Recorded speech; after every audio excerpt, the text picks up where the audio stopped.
Greetings, everyone, and welcome to the weekly live stream for the Restitutor Orbis channel. And I'm your host, Lucius Aurelian, and we are going to do that exploration of the old railroads. Let me extend a greeting to all Prime Explorers, viewers, and all others joining us. So we've looked at the railroads a couple times in the past with some of the technology explorations that we've done.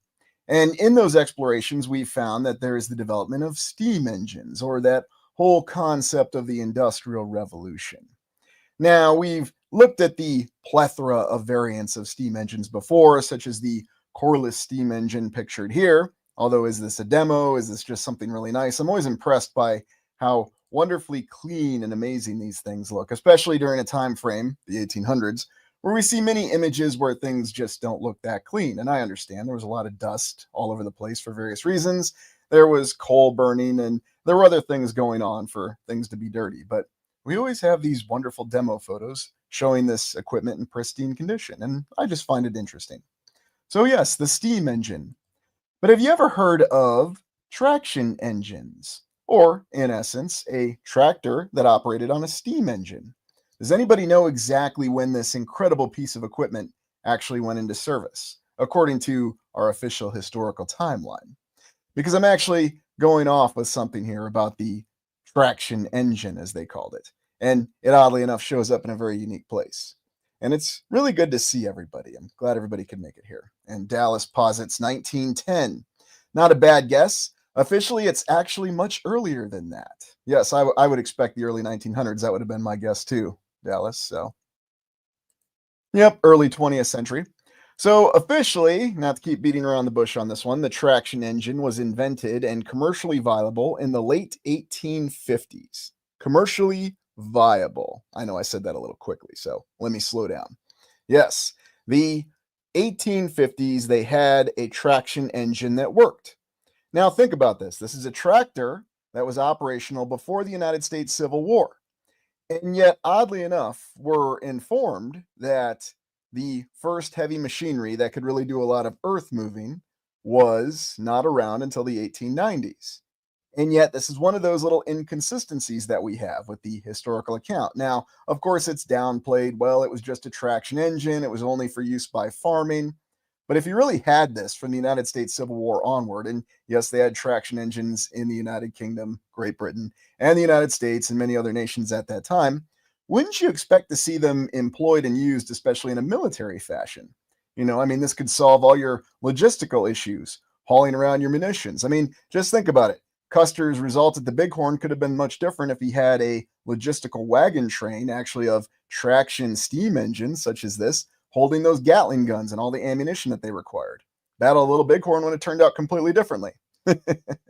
Not to joke about the differing war results, but why is it we have this conflicting account of the availability of this traction engine? And same technology, steam-driven engine, just like all the trains that we're going to be looking at.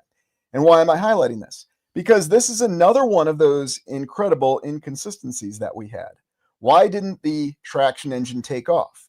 Why didn't we have all kinds of vehicles, or that concept, if you will, of the wild, wild west with that advanced technology during the Western times, or the Old West, or the Ancient West, as they say in Star Trek, for the United States, or really the rest of the world? It would sort out all your issues. But for whatever reason, the traction engine just didn't catch on. And then it just seemed to kind of disappear by the 1920s, because then they had the gasoline powered, or the internal combustion engine powered tractors. And it's really odd when you look and see what farmers were actually using in photos and even in recorded family histories, and no one will tell you anything about a traction engine. So just keep that in mind. It's one of those little inconsistencies that we have as we dive into this. So we're going back to the 1800s, and how exactly did they manufacture all of these impressive locomotives? That's one of the things we're going to look at in this exploration.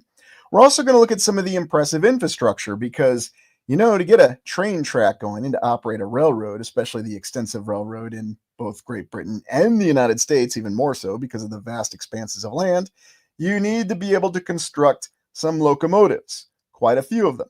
You also need to be able to construct train cars for said locomotives to pull on the track. But these are the kind of images that we have. Make of them what you will. What was the industrial capacity? How was it the Industrial Revolution jumped in the way that it did? There's also this other little interesting tidbit here about the United States that applies currently, and that is the fact that the United States does not presently have a high-speed rail officially. Yeah, they've got Amtrak and they can do about 150, 160 miles per hour, but it does not match the high-speed train that's available in China to this day, the old Shanghai maglev, which can do north of 280 miles per hour. Now, why is that? Well, there's apparently political challenges in the United States, and even though Lyndon Johnson signed into legislation and act in the 1960s, in between all that urban renewal, for whatever reason, they just never got the high-speed rail off the ground in the United States, and there's a plethora of reasons for it. So, yes, the largest economy in the world, once again, that can spend the most money every year, just doesn't have the money or the will to do a high-speed rail. And of course, we can debate it till we're blue in the face. I just thought it was kind of interesting. It was something I wasn't initially aware of. But you look at some of the other variants that we have of trains. Now, I picked this example from Argentina because here we actually have a narrow gauge rail. In other words, the rails are pretty close together. Very intriguing. And yet it was a feasible design. And oddly enough, it wasn't something that we saw used a lot of. Now, apparently there was a narrow gauge in the southern states, or the defeated former Confederate States of America, however you want to title it, but the South. And the gauge had to be moved. And you may recall in our earlier rail exploration, they managed to move the gauge. 11,000 miles worth of track in 36 hours. Again, there was nothing they couldn't do in the 1800s. It was all good planning. At least that's what people have you believe. So, yeah, exactly, Joe. High-speed bullet trains, and maybe the reason we don't have the high-speed train in the United States is the same reason why we don't have the Concorde anymore. It's just not economically viable, right? So, but anyway, all these steam engines, all these train variants, and all this innovated in a very short amount of time. And if you look around, you can actually find some very dramatic examples of the old locomotives that they've had from different time frames. And one of the most interesting ones I saw was actually in Minnesota when I was traveling through that particular state. They actually had a very, very large locomotive. And it certainly didn't look like this one. That looked like it was about 1,000 years old and just slowly rotting. It was kept in very pristine condition, but the technology on it was very, very impressive for the time frame. And again, trying to deconflict, why is it that we had this traction engine, these steam-driven tractors, but yet that technology didn't take off? You think that would have been the mainstay technology of the 1800s. And in fact, if that was actually stated in the historical account, that might answer many of the questions that we have about logistical challenges. But nope, we don't have it. It didn't take off. Now, here's just another little map showing you some of the plans that they have for the U.S. High-Speed Rail Association. And keep in mind, that's all this is. This is an association. But the reason I highlight this is, given the vast expanse of land in the United States, and I'm sure this would apply to Australia too, where you've got just a lot of land and a lot of distance to travel, a high-speed rail would make a lot of sense. It would sort out a lot of transportation issues. But for whatever reason, it's just never gotten off the ground, at least not that we're aware of. So, now, one final thing I'll highlight before we actually dive into the real interesting part of this exploration. This is actually a picture of a traction engine from the nuclear war film Threads, released in the United Kingdom in 1984 on BBC. Yes, after the entire nation was destroyed by nuclear weapons and the population was reduced to medieval levels and there's radiation everywhere and you have a population that doesn't really even speak to each other. Again, I'm just regaling what's shown in the movie, okay? I'm not questioning the veracity of nuclear weapons here. In the movie, nuclear weapons were real. So their entire nation was destroyed, population reduced to medieval levels, and yet in the film, the one thing they make clear is despite the fact that the population is just completely demoralized and people don't even talk to each other anymore, they were still able to get the traction engine back in service. So I guess it's Trevor the Traction Engine here that we're seeing, but this is actually a still from the film. Now, I don't know if they took this from an older image of an old traction engine in the United Kingdom from the 1800s, early 1900s, but it's just very interesting to think about. Because here they are saying, yes, the entire world was destroyed. Civilization has collapsed. The threads have collapsed. But we still have the ability to press a traction engine back into service. Just very, very fascinating when you think about that little inconsistency. Oh, and one final thing before I move on here. This is Stuart Manall. He was a Vice Air Marshal of the Royal Air Force, World War II hero, and also an individual who actually witnessed nuclear tests. If you watch the video, and it's uploaded on YouTube, it's called The Fallout from Threads. He's interviewed a couple times in that particular excerpt. And in both his interviews, he says some very interesting things about witnessing the testing of nuclear weapons, and then also about the probability of a full nuclear exchange. So if you're interested in that kind of thing, I strongly recommend it. And pay close attention to how he says things. Keep in mind, this is a career military officer, very well decorated, was also a member of the Order of Bath, the same order that the great naval hero Nelson from Trafalgar was a member of, coincidentally. Yes, he seems to be speaking quite honestly about his experiences, but by all means, listen to him, see what he has to say, watch his expressions, and come to your own conclusions. It's very, very intriguing.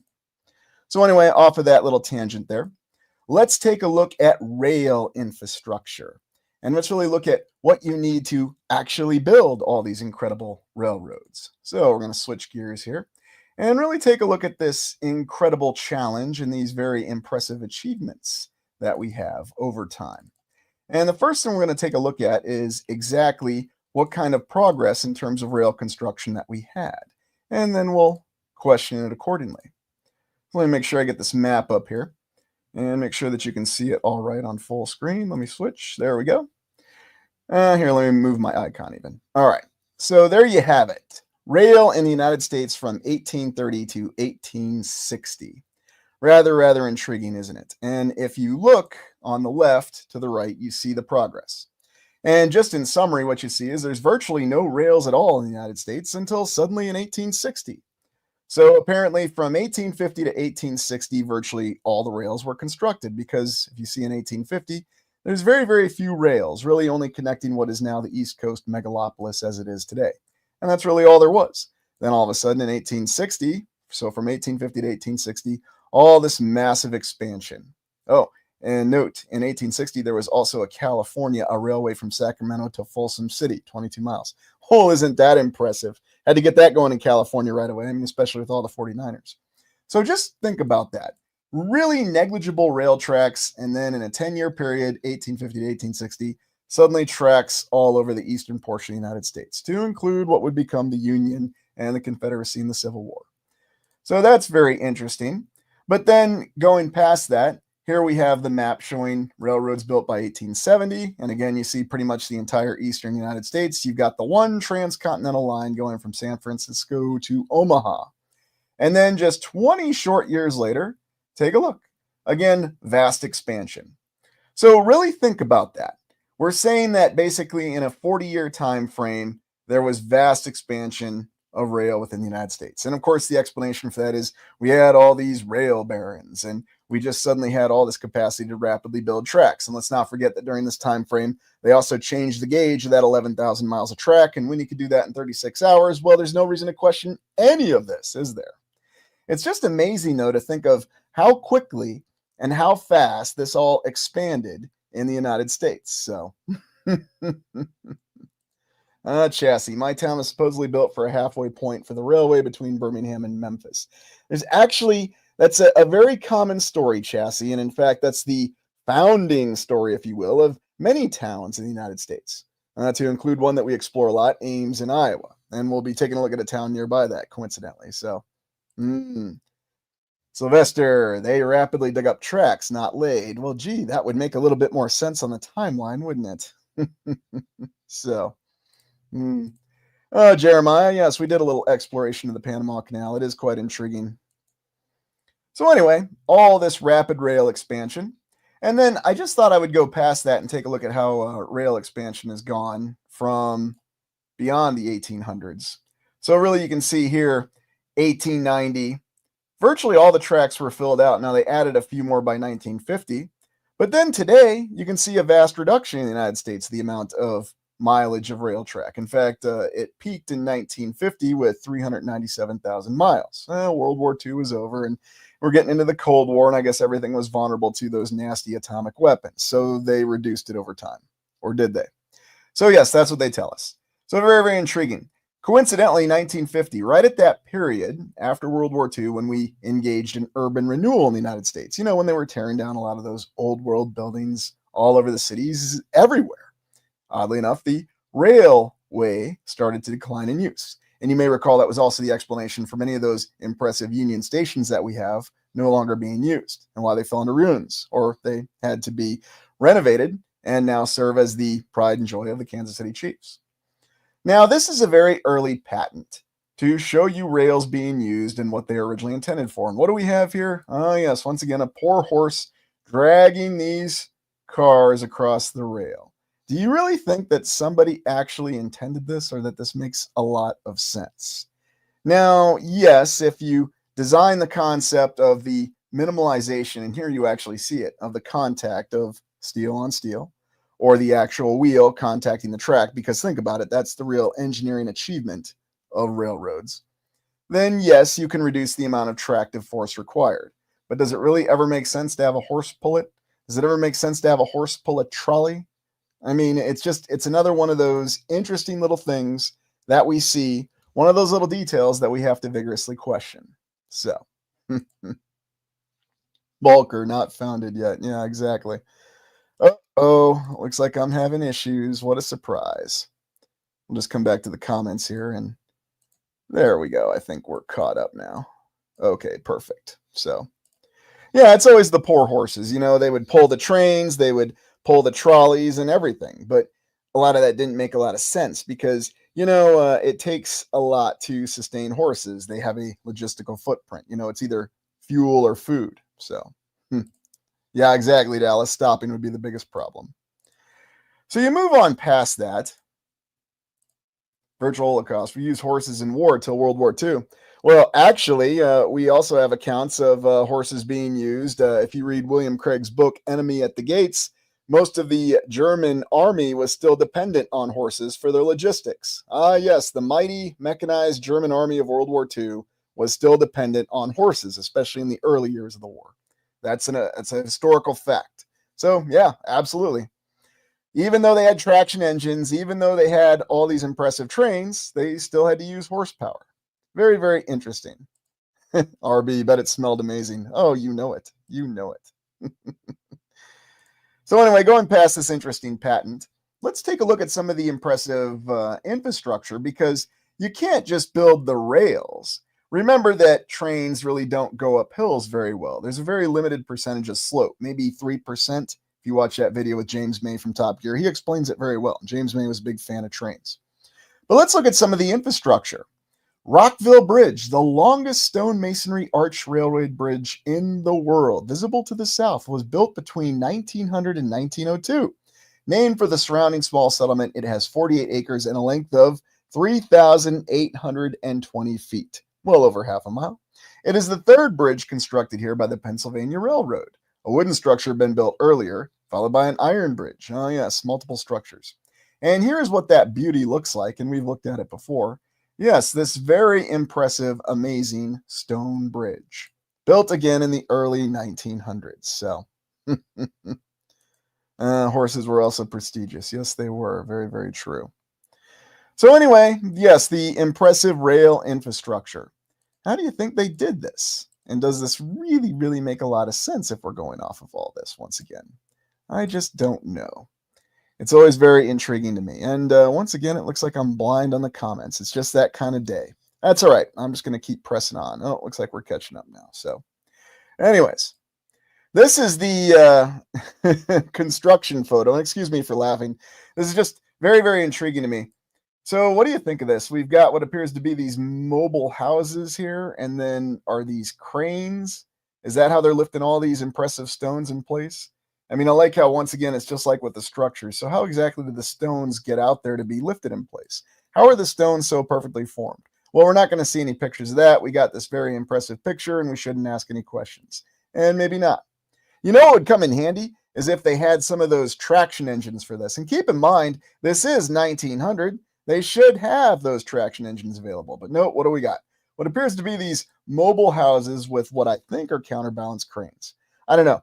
I mean, maybe I'm just ignorant to what it really is, and I'm fully willing to admit that. If somebody knows, if these are some kind of special technological cranes that just operate in little houses. I mean, we see steam coming out of this, but, is it a steam-powered crane, an early steam-powered crane? Very, very interesting. I mean, once again, you don't see a soul in sight on this image, and maybe there's an individual right here, I suppose.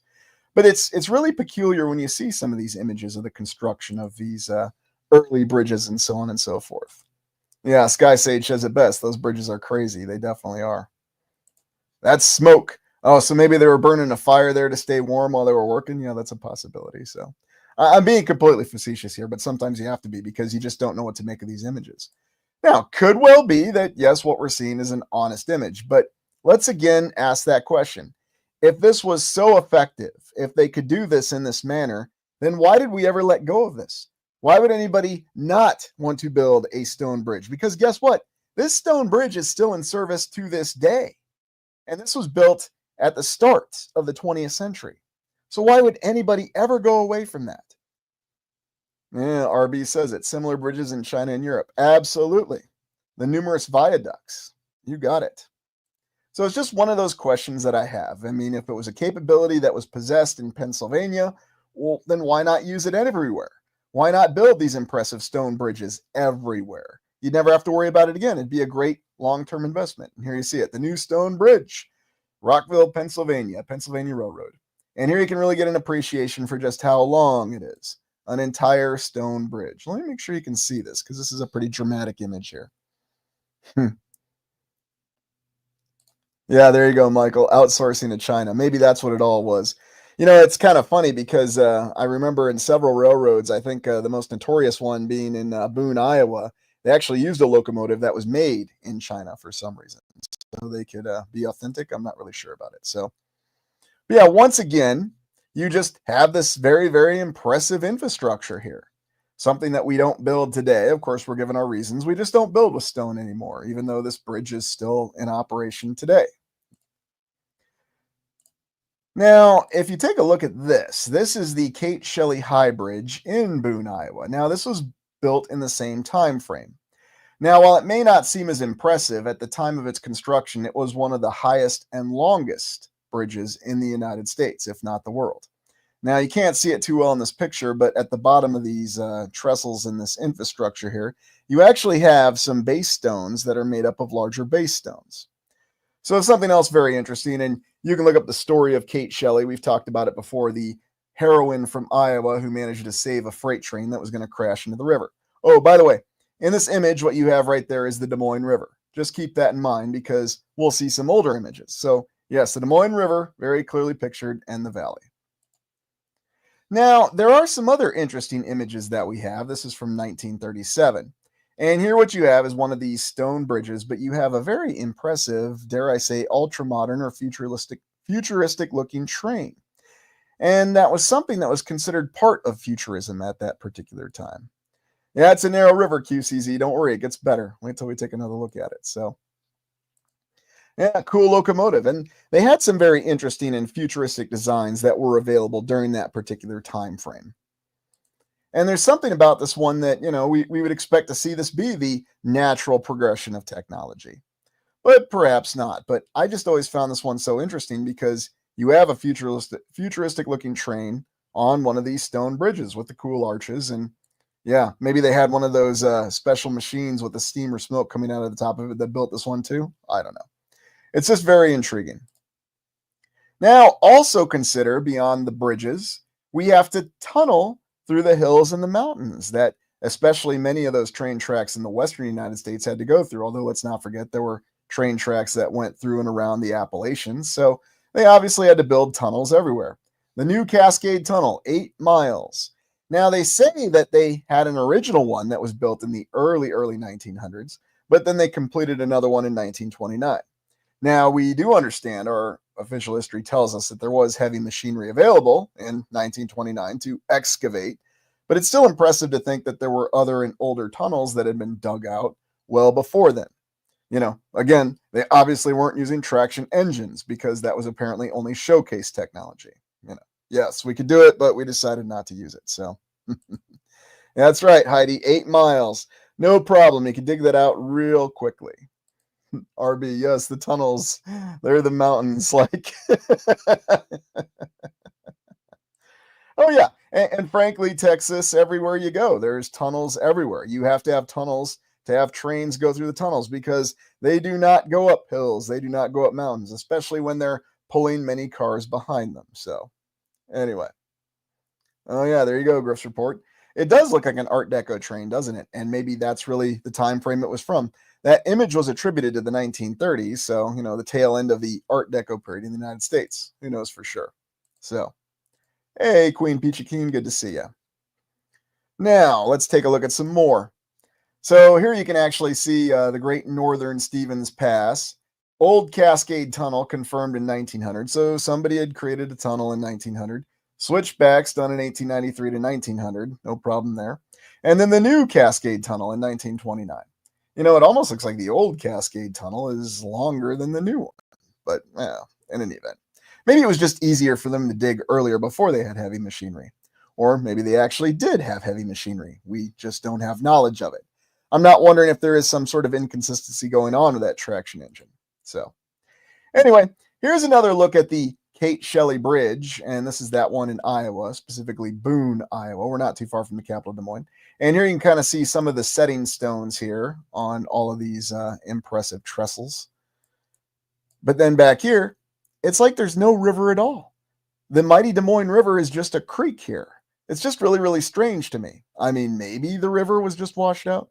By the way, the terrain doesn't really look anything like this. Now, this is attributed to, I think, the 1920s, maybe. It's just really intriguing. I pay attention to things like that, how the terrain looks and what's really going on with it. So, yeah, there you go, Balker. It does look like a sketch, doesn't it? Oh, wait till we look at some other ones. So, anyways, moving on from the Des Moines River here. Here you can see we have another one of these very interesting construction photos. Well, yes, looks like they have steam-powered machines, those same kind of cranes, and that's how they did everything, lifting all the fine details and every beam in place. Although what you won't see is how they got all of these foundation stones that actually bear the weight for these trains going over the tracks in place. But I mean, who'd want to see that? In fact, if you look closely at this image, won't call it a photo, it looks like they're already in place. Very, very peculiar things about this image. I don't know, maybe it's like I'm seeing things here. The other really odd thing is that you really can't see the river. I mean, unless the river is completely frozen. I mean, maybe. It's just a really interesting image. So this is the Kate Shelley Bridge west of Boone, Iowa, and it's still there, the original one. They built a newer one in 2009, interestingly enough. And then even more strange, here is the first train, apparently, according to the archive, to go across that bridge. Now, the terrain looks very, very strange. I usually use the term desiccated, which means without water, but I'll just say the area looks like it's without a lot of water. Again, this is a river valley, just like in Dubuque and any city off the Mississippi or town off the Mississippi. But it just seems really odd. I mean, maybe it's after winter, but I don't know, very, very strange. And again, trying to ascertain the exact location of the river, I don't really see the river. I mean, maybe it's there and it's very narrow again. Just very, very strange. Series of strange images trying to analyze this particular infrastructure. So, yeah, there you go. Oro Foundation built in snow, maybe. So, there you go, Leo. Only see what they want you to see, and that's pretty much a good way to approach it, beyond any shadow of a doubt. Now, I just showed this image because apparently this was the way in which train tracks or the rails were hastily constructed when the United States was doing its rapid rail expansion. And then the official chronology tells us that they came back in and then filled in the details. They improved these tracks. So really, we're to believe that they had a train that just went on tracks like this that just had rails balanced on these stones that are just very hastily put in here? Really? I just find that very intriguing. I mean, okay, if they say so, they've got a picture, so we've got to believe it, if that's what's really going on here, or it's not representing something else. Yeah, there you go, Atom Bomb, terrifying. Oh, just wait.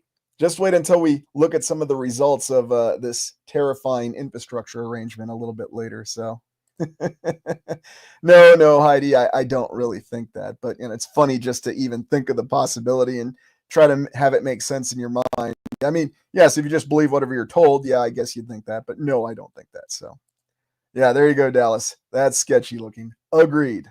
Anyway, So enough of this sketchy looking image here. And yet you'll see other images like this and these really odd pictures.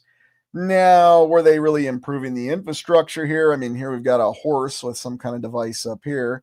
Hard to really say what's going on with this image, but this is attributed to the archive of the rapid development of the rail.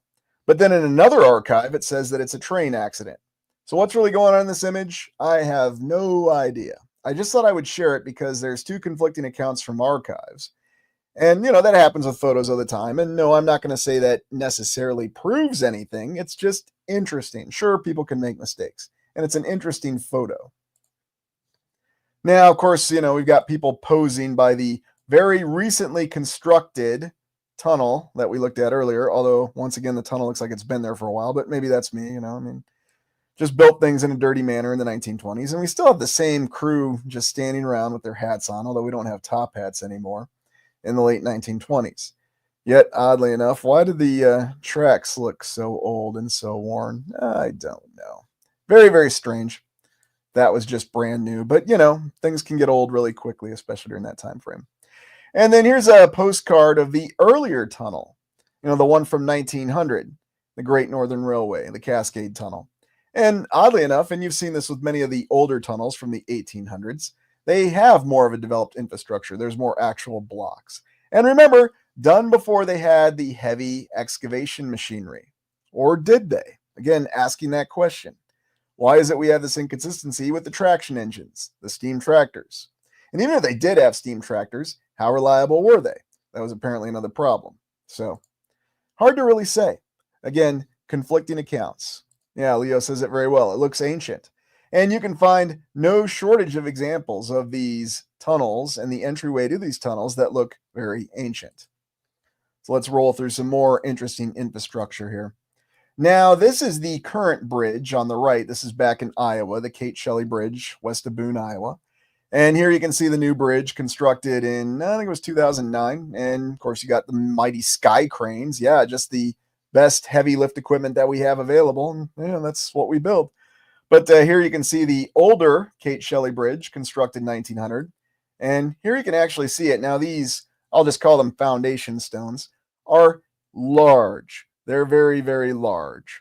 So it's kind of interesting to imagine them trying to get these in place, even with that, how shall we say, rudimentary steam cranes that they had on the rails at that time. So it's really hard to say what's going on. I mean, was this founded and did it require repairing? Did they actually rebuild the entire infrastructure of it and put the track? Or again, did they just do some quick repairs and then do some shenaniganry that, with the historical account? I don't know. But it is very, very interesting. It's also interesting that if they just would have built one of those incredible stone bridges like they did in Pennsylvania, they wouldn't have had to build this new one now, would they? They could have saved all kinds of money. So, very intriguing. Now, this is probably one of the most dramatic images. And here we're looking at one of the many impressive viaducts over in the United Kingdom.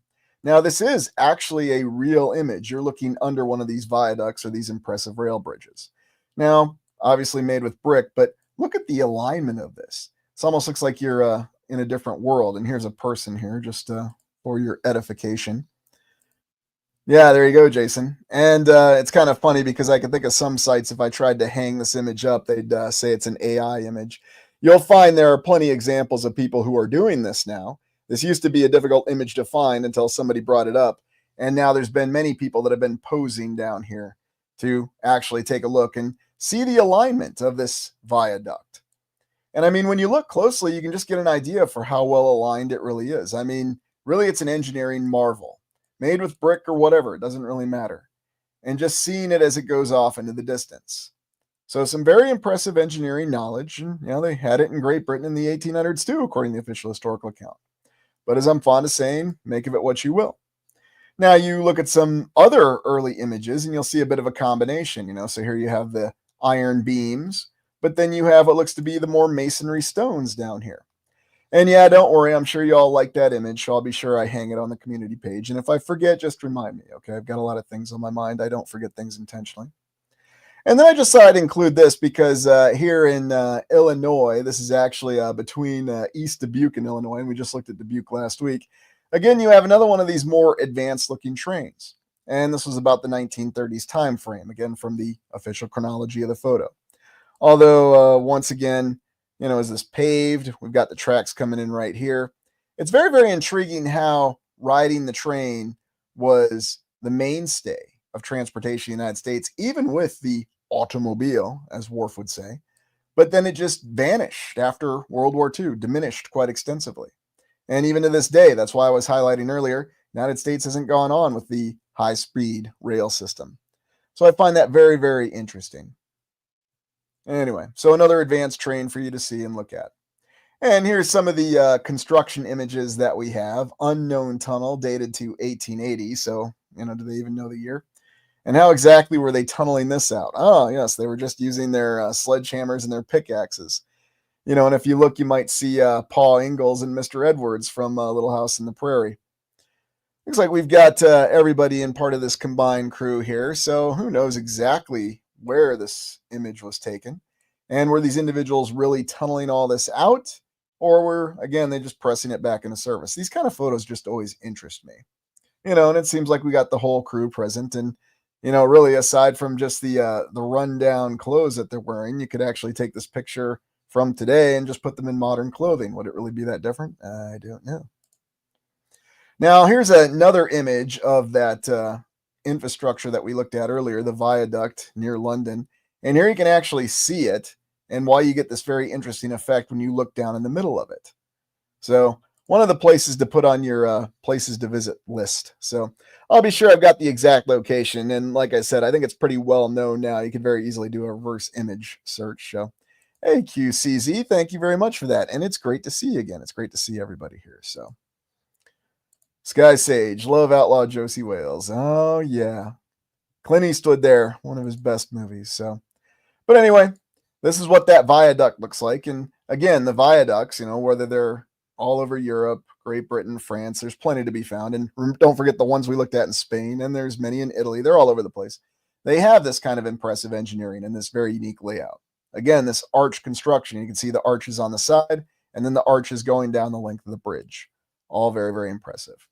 And then even in very isolated places like up in Scotland, they also have constructed impressive viaducts at that time. And again, are they made out of the exact same material that we think of as concrete? Are they stone? Are they masonry? Or are they some more advanced material that we're attributing to something else? Well, if you want an idea, I'd suggest you visit on site and come to your own analysis, like we try to do when we do our own on-site explorations. But seeing some of these impressive viaducts or these rail bridges, I can never get tired of looking at them because there's many different dimensions to the design. Some are multi-layered, some have many different arches. And, of course, I start with the most dramatic example. I usually save the best for last, but that's okay because I really just wanted to deep dive into this. So, but just think of all this construction that was all attributed to the 1800s. So it wasn't enough that they were using new technology. They were also building this impressive infrastructure using old technology or just using lots of human labor, as they would have us believe. Oh, this is one of my favorite ones. Look at the length of the supports on this one and these epic arches.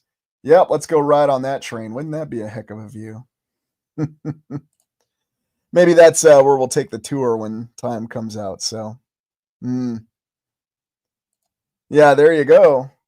Divinely made. I agree. It does look divinely made, doesn't it?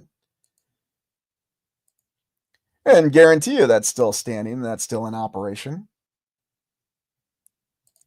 And that's just one of those little details that we have when we do these explorations. So anyway, that concludes our rail infrastructure. And you can find no shortage of examples of rail infrastructure, whether it's bridges, the tunnels that are just impressive. And frankly, they're all over the land. They're not limited to the United States, United Kingdom. You can find them anywhere and everywhere. Now that we've looked at all that, let's take a look at one of those inevitable questions that we have, the actual production or the building of locomotives. And what exactly did that look like? And why is that something that tends to be a little more difficult to historically document? Once again, going back to the traction engines, we had those. We know that we had trains for a good long period of time. But do we ever actually see many images or documentation of the construction or production of the locomotives themselves? Because again, what's the use of all these trains if you don't have, or what's the use of all these rails and this infrastructure if you don't have the locomotives? How many locomotives did you really need to build? Now, here we actually have the official statement is these are locomotives under repair. And this is in Crew. Coincidentally, Crew was destroyed in the film Threads. I just thought I'd mention that. Now, I'm not really sure on the date on this photo because it's attributed to 1953, but something about this just looks a lot older, so I'm not really sure. Very, very intriguing though when you look at this compound, and this is just a repair yard. This isn't the actual construction of the locomotives. But 1950s, look at what goes into just repairing and maintaining these engines, these locomotives. Very, very impressive. Now, you have to have a lot of lift capacity. You have to have very large structures. Now, you may recall when we did our technology exploration back in December, we looked at all the rail roundhouses, the vast compounds that they had. Well, here's another vast compound where you're doing repair. This is in Crew. Now, some of these other images are always interesting to me where you see what looks to be these very, very new engines or locomotives, but then in the background, you see some of the old world architecture. Baldwin Locomotive Works. Ah, yes. And then, of course, we've got the cobblestone or the brick road. Looks like we got brick road all the way as far as the eye can see. But then a very, what appears to be brand new engine. Or was it just preserved very well and it wasn't that hard for them to clean? You know, it's always interesting to me when you actually see a piece of equipment, again, these older photos, that looks this pristine. You know, whether it's one of the steam engines or it's an actual locomotive. So just thought I would show it. And here we have the Baldwin Locomotive Works. And you can actually see what this compound really looks like and some very impressive structures in the background. Yes, I know it's just a drawing, but was this really where they constructed these impressive locomotives? Whether we're in Pennsylvania or whether we're in the United Kingdom or really anywhere, it doesn't really matter what our exact location is. Wouldn't it be so interesting if, just like all the great brick foundries or factories that we used to have, if we still had these old locomotive works around where they actually built the locomotives? I would love to see one. I would love to see it a little bit more well documented.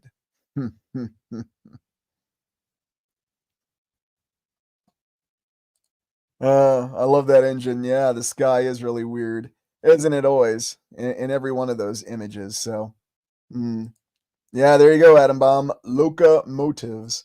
And yes, I'm having some wordplay fun again, but not rolling my consonants together, okay? I annoyed enough people last time on that. So I'll try to keep my shenaniganry to a minimum. And here you actually see it, you know, some of the different variants of the locomotive. Spanish State Railways, mid 1800s. So different types, apparently. Cambrian Railway, I think, 1863. It's just intriguing seeing that there were so many variants to these locomotives or these engines. Indian Branch Railway. And then, of course, you know, what was the actual chronology of development? Were there other larger locomotives? And when you go to some of those isolated locations, and I intend to do an on site of the large one that I saw, and yes, I intend to make that available to everybody. I really want to document the actual development of the locomotive. Yeah, there you go, Jared. I mean, different trim levels. And what's that alluding to? Well, it's difficult to do so many different trim levels. What that's showing is that you have an enhanced manufacturing capability. Now, we know the assembly line was not really utilized until old Henry Ford got it going, although there are conflicting accounts to that. If you remember that armament that they have in Venice, they say they had a rudimentary assembly line available back during the medieval time frame. So who's to know, who's to say? Yeah, there you go, Heidi. So much iron. So much iron, so many variants. And just looking at these little details and really paying attention to it, we suddenly see, wait a minute, were they really able to build all of these different locomotives? And here, Billy with a great question here. What lifted the parts? Well, we saw what was needed in that 1950 image, a very large, heavy industry crane, equipment that was not available in the 1800s. Again, according to the official historical account. So how did they lift it?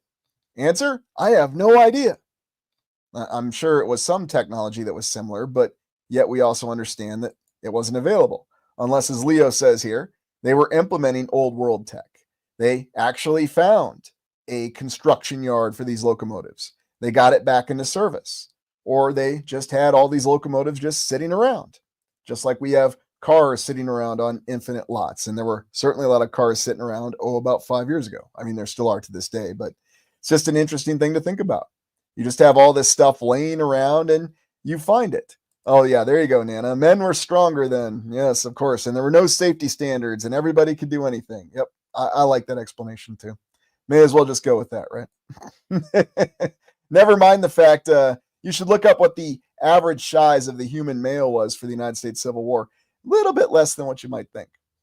Now, here's another one of these interesting images showing what one of these compounds might have looked like where they produced locomotives. Now, this could be Baldwin, this could be United Kingdom. It's a sketch. I get it. Anybody could have done the sketch.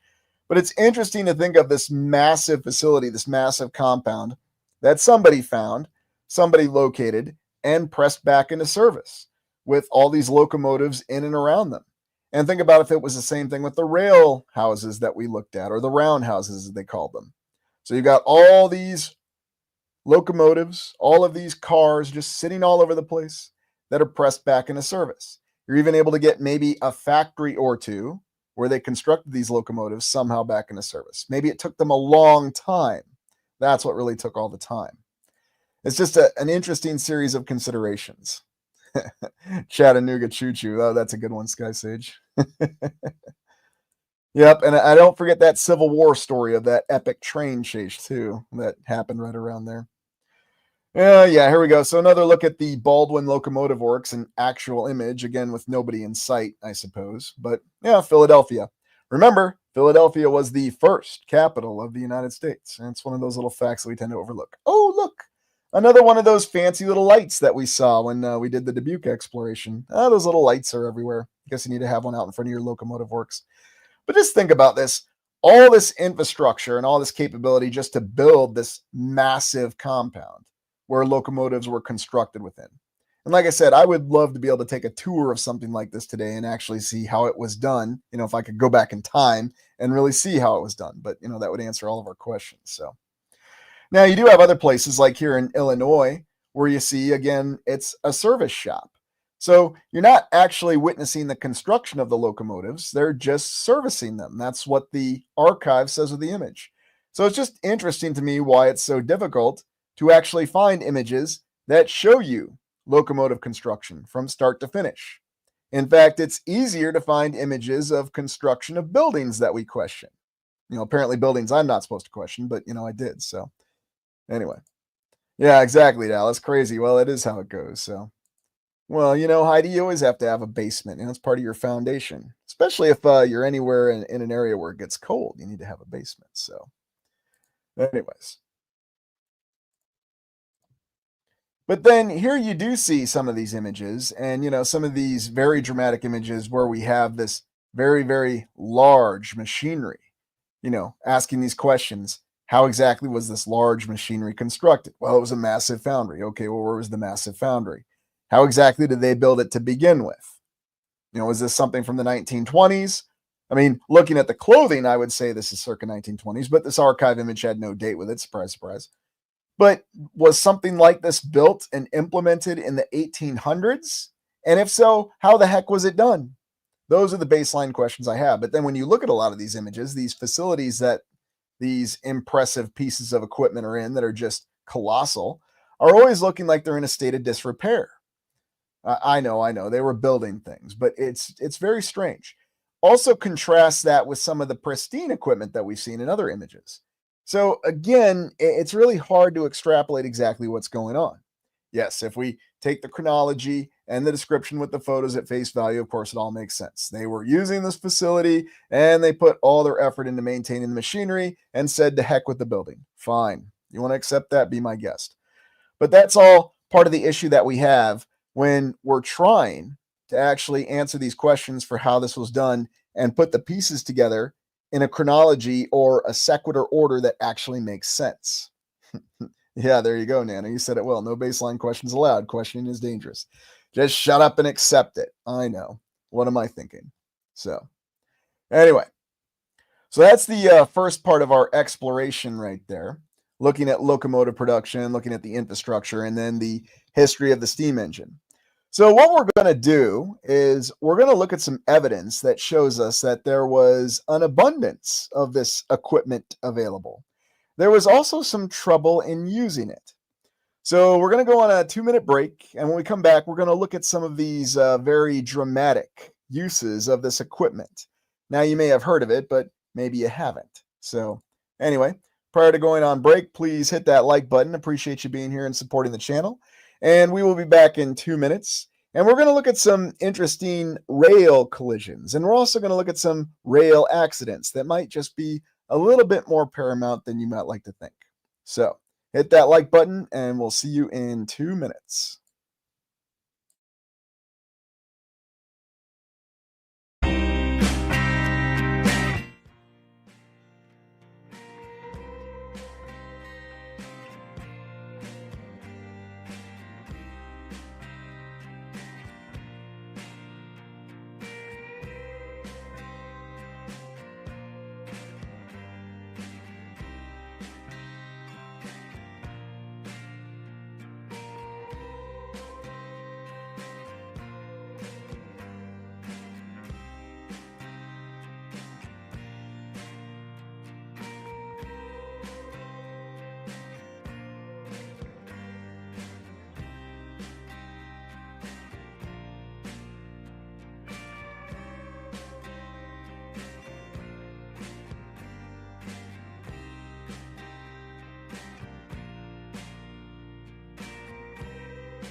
All right, so I'm gonna give everybody a chance to get logged back on, and now we're going to take a look at one of our most interesting little components of this particular story, and that is evidence of a vast surplus of engines.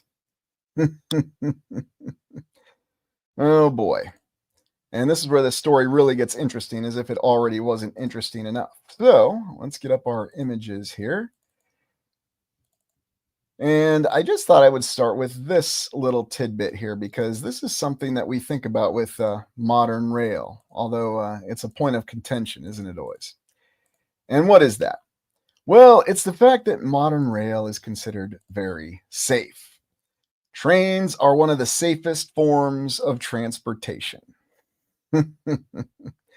And so that's what's stated. And there are figures that back it up. And, of course, we know that the car is one of the most dangerous ways to travel. But, especially in America, we love our cars. I remember when Tom Skerritt even said it as mayor of Seattle. And what was that film? Oh my gosh, I'm drawing another blank. Kidding. Singles. Anyways, car, ferry. Wow, who would have thought the ferry was that dangerous? But, you got the train, the subway, the bus. Oh, look how safe the plane is. Yeah. Definitely the way to travel, right? Take the plane. Although it might not be the most convenient way to travel these days. All right, so here's what we have. An image from 1900. And you've probably seen video of this and has been covered before, where for entertainment purposes, locomotives, these engines that apparently were difficult to construct, were crashed together for entertainment purposes. Vaughn, the general has a funny story, not the one in Dukes of Hazzard. Isn't that the truth? So you have all these train crashes going on for entertainment purposes. Now, why would anybody do this? Why would this ever be considered a good idea? Now I know we'll be expected to believe that yes, because people during this time frame weren't very responsible and they didn't care about safety. But there's something conflicting here. You're not going to be a successful capitalist. You're not going to be a successful expanding nation if you waste your resources. It doesn't matter what economic system you abide by. So, are we really to believe that people just crashed locomotives together because there were just so many of them and it was for entertainment purposes? Or is it just because there were so many of them they didn't know what to actually do with them? Now, could you imagine people doing this with cars? And I know what you're going to say. Yes, they do it all the time with cars. Monster truck rallies. Haven't you seen one? Yes, I absolutely have. But it's very, very intriguing to think of how well documented this process is. And it's not hard to find video, photos of these locomotives being crashed together. I mean, even in seeing images like this, and yes, this is a still image, a rather poor still image of those trains being crashed together. So, yeah, there you go, Adam Bomb. Needed more scrap metal because, we just didn't have enough. So, start crashing them together.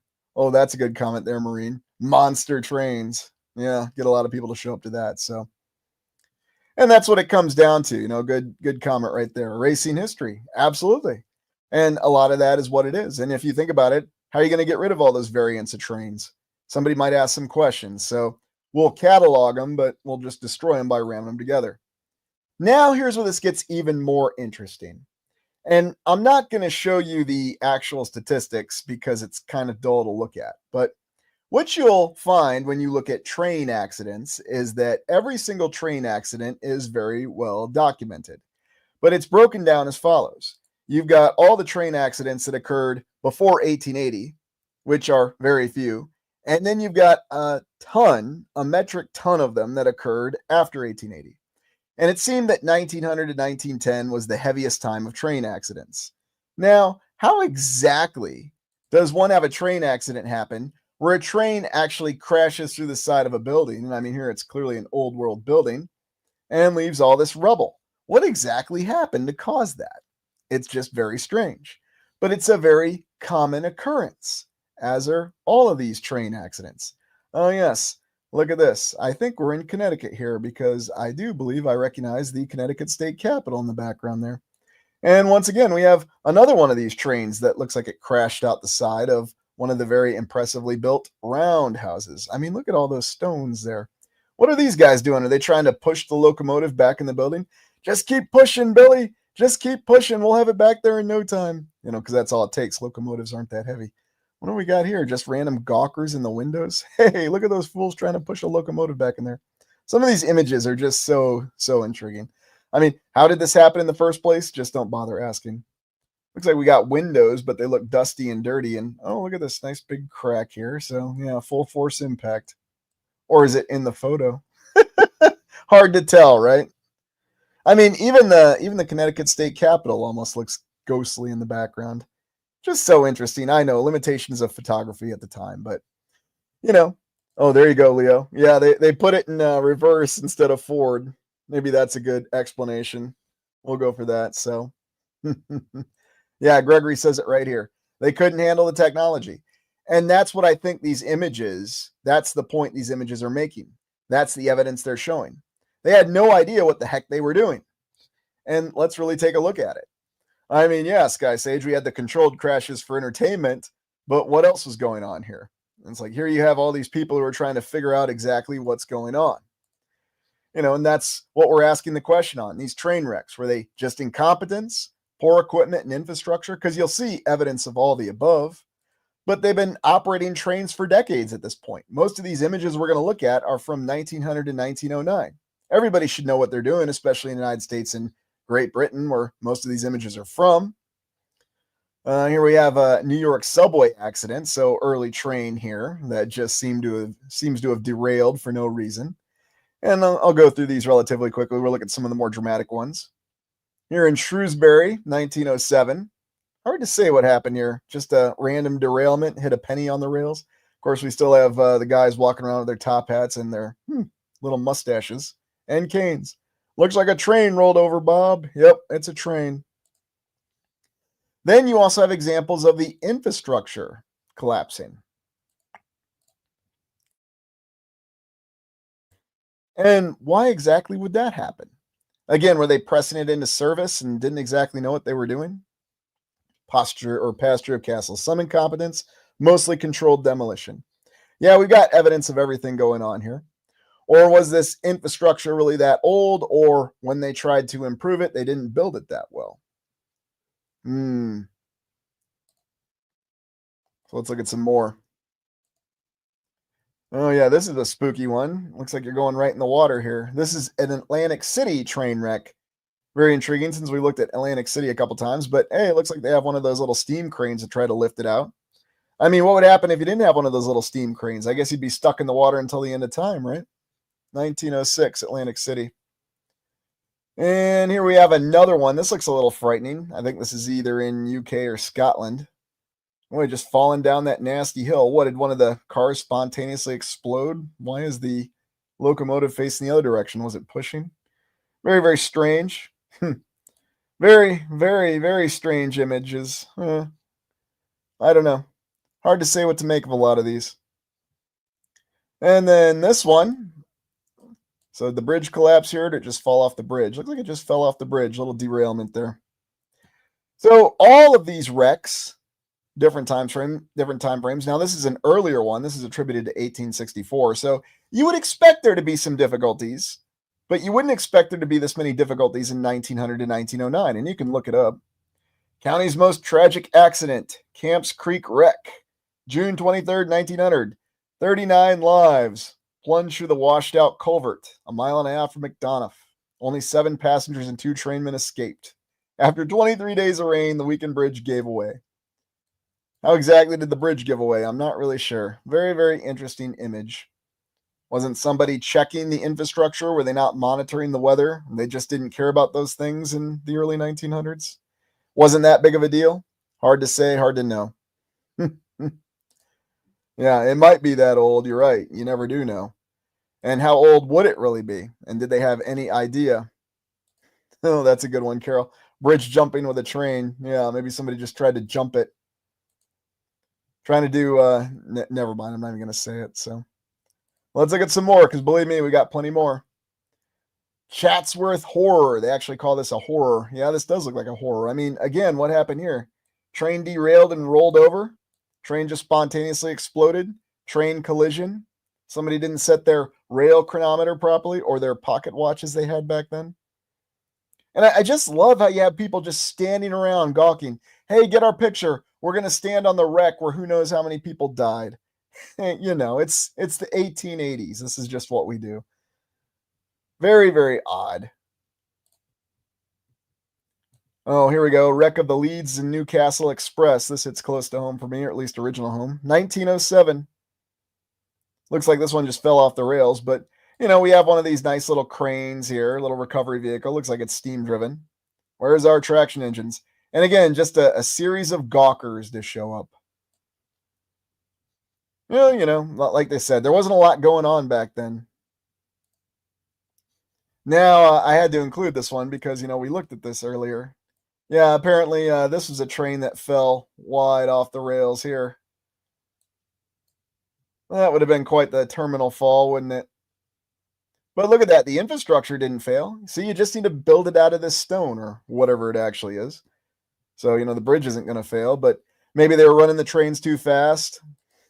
Yeah, there you go, BC. It does all look dug up, doesn't it? And is that really what we're looking at here? Aqueducts. Aqueducts, viaducts, it's always some kind of duct, isn't it? Yeah, you said it, Leo. I would not want to fall off that either. I wouldn't want to jump off that, even, you know, back towards the actual tunnel, but that's just me. So, yes, just so many examples, and you can look it up how many train accidents we have. Oh, here's an interesting one. I think this one's in France and Paris. I think I recall seeing this on, was it Mr. Big's album cover? I think it was Mr. Big from the early 90s. Yeah, I'm dating myself there. How exactly do you achieve this? Crashing a train all the way out through this very impressive old world building here. I mean, did they jump the tracks? Did it hit a penny on the rail? What exactly happened? I mean, it's utterly bizarre. And this happens a lot more often than you think.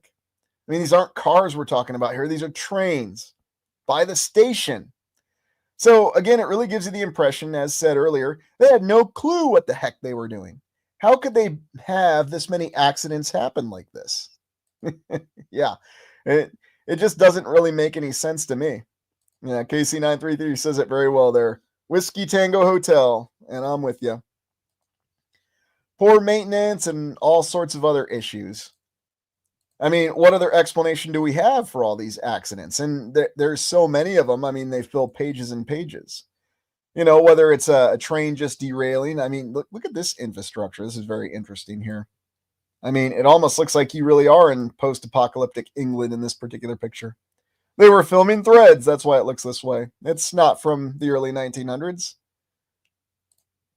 And then here we have another one of these. The Harcourt train wreck, again from 1900, again crashing through a building. I mean, just impressive. How exactly do you achieve this? In so many different situations. I mean, unless they literally had no idea what they were doing, or there was something else behind the photos. But you can find numerous photos of these wrecks very easily. So, yeah, it's very, very intriguing. Just crashing trains through buildings nonstop. And I mean, I can understand the derailments to an extent. I mean, yes, things happen on the train tracks, but of course, we still have the insistence of how safe trains are. But I mean, really, little individual project, just look it up. How many documented train accidents we have, really from 1880. I mean, they don't stop. They're well documented all the way up until the end of the 20th century. So they're very safe, but yeah, they derail. There's all kinds of massive casualty events that occur with them. But, they're safe now for a variety of reasons. I mean, you look at these images and you just see total destruction. Buildings pulverized, entire train cars destroyed. And we're not talking the official entertainment here. Yeah, there you go, SB. No damage to the train. The train came out okay, right? But yeah, Leo's right. Always so many more questions and answers. Just trying to put this all together and trying to see this from different perspectives. This is a really unique one because this is reported to be a train accident, but it almost looks like they're trying to recover this train down here. I'm not really sure. As though, hey, we found this really old locomotive in the mud and we're trying to recover it. I don't know. Is that what this image is sharing or showing or displaying? Or am I just out of my mind? It really did just fall off the tracks and roll down in the mud. And they just wanted to put a big old chain around it and pull it out of there somehow, some way. I guess they're going to have the poor horses or the oxens do it. Or maybe they would rig up one of those pulley systems that nobody's ever actually rigged up that were theorized to move the gigantic blocks at Baalbek. I don't know. And then some of these other images here. Now, this is one of the earliest train wrecks that was caught on photograph, although you might notice the top of the photograph. It looks like it was touched up by Bob Ross. So I don't know. Maybe he was trying to put some happy things on this photograph, so people would turn their attention away from the train wreck. I always remember that statement from Garfield. John, you look on the bright side of a train wreck. What exact? Look at this. So again, just seeing this utter destruction here. Now, maybe in these earlier images, only in operation 10, 20 years, I could understand some more accidents. But after going at it for 70, 80 years after the Transcontinental Railroad, how could they still have all these issues happening? All these wrecks. Railway accident of Sunshine, 1908. Over 40 lives lost. I know it's just sketched on there, but, very well recorded, apparently. And then we just have people looking on. Oh, look, that train just spontaneously exploded. Nice light back there. So, I mean, it goes on, and there's so many different examples. Yeah, there you go, out of the tree. Happy little train wrecks. Yeah, I can't imagine why Bob Ross didn't paint wrecked trains, Imagine how far that would have gone. Hey, Angel Dreams. Well, good to see you. And thanks for showing up. Yeah, there you go. I mean, but this story didn't end up like the Hindenburg. Trains are still in use. And of course, we know why. They are the most efficient means to move logistics across the country. So just very, very interesting trying to put all this together. Anyway, this is Salisbury. Again, early 1900s. Another train accident. Got the crane out to fix it up. And don't you just find this interesting? Oh, and even Russia, they got in on the action too. This is the Russian Imperial train crash of 1888. So everybody was crashing trains everywhere, even after they've been in service for decades. Very spectacular wrecks, very odd wrecks. Here's one's from 1916. And then another look at this particular image here in France. Wreck of the Cromer Express. And so I'm just making this point. All these wrecks are very well documented. They are recorded in image and they have the 5 W's. So if you look at the catalog of all these wrecks, why is that? I mean, was General Katana the one actually driving these trains all the time? And if anybody gets that reference, I'll be very impressed. But I mean, I'm at a loss to really explain this. I mean, what was Michael Ironside going back in time and just driving trains and crashing them for fun? I've really got no way to actually account for this. So, why are so many people there? Yeah, that's always the question, and it's a good question. So, anyway, just give a little shout out to Michael Ironside. When you know you're in a bad movie, just have a good old time and think you look cool. And boy, did he have a good time. That's from Highlander 2. So, anyway, one little bonus I'm going to show you here. So we'll move on from General Katana / Michael Ironside hamming it up, which is all you can do in a bad movie.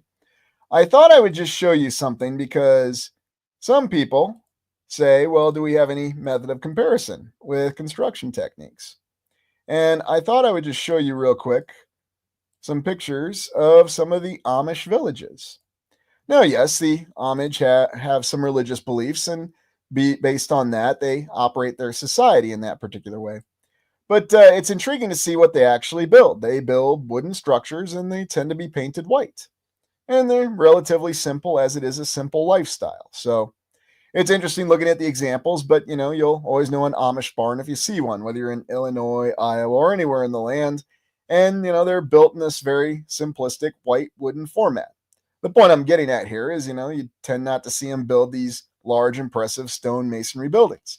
You might see a church that's like this. I mean, don't get me wrong, the woodwork that the Amish do is unmatched. And, if you want a cupboard or a cabinet or a drawer or a dresser that's going to last you for the rest of your life, have the Amish build it.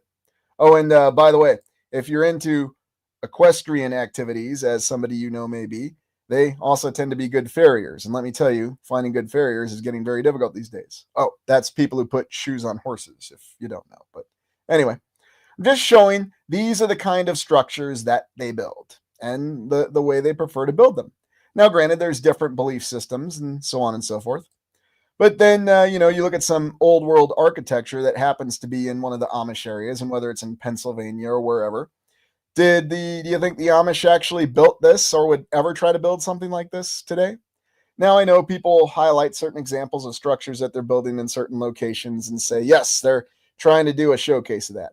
I mean, really, could anybody build this structure today with modern equipment? I'd be impressed if they could, But, whenever I try to do comparison videos, crazy things happen. So maybe I should just stop.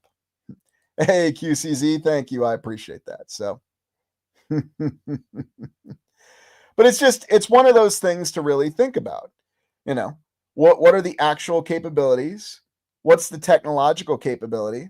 Who could really even build something like this? So, yeah, there you go. Horses and buggies. No, the point I'm getting at is they build wooden buildings. That's what they're focused on because that's what the capability they have. Let me move the banner. I'm sorry. The capability is based on what you have available. And this is what you tend to see. Large group of people. Here you got the horses, brought in all the wood and the timber. You can see it happening and building a barn. Or, you can watch Witness with Harrison Ford and watch him build a barn. By the way, did you know that Aragorn's in that movie? Or if you're a fan of 1980s comedy, watch the TV show Sledgehammer, where Sledgehammer ended up marooned with Many Note Village, and he tried to build a barn. He wasn't very good at it. So anyway, it's just one of those interesting things to think about.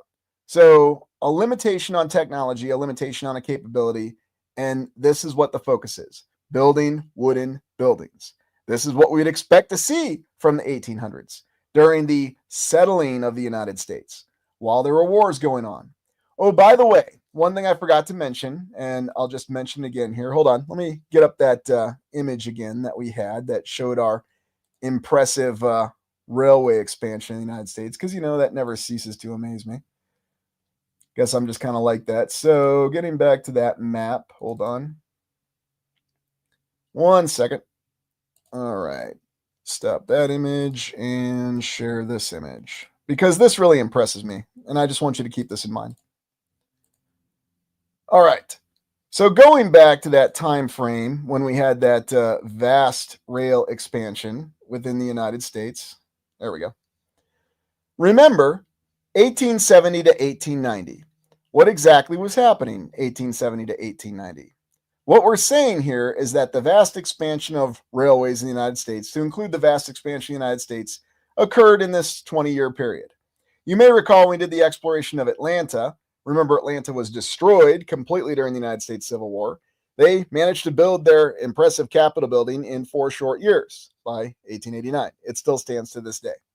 The railroads were primarily built 1870 to 1890.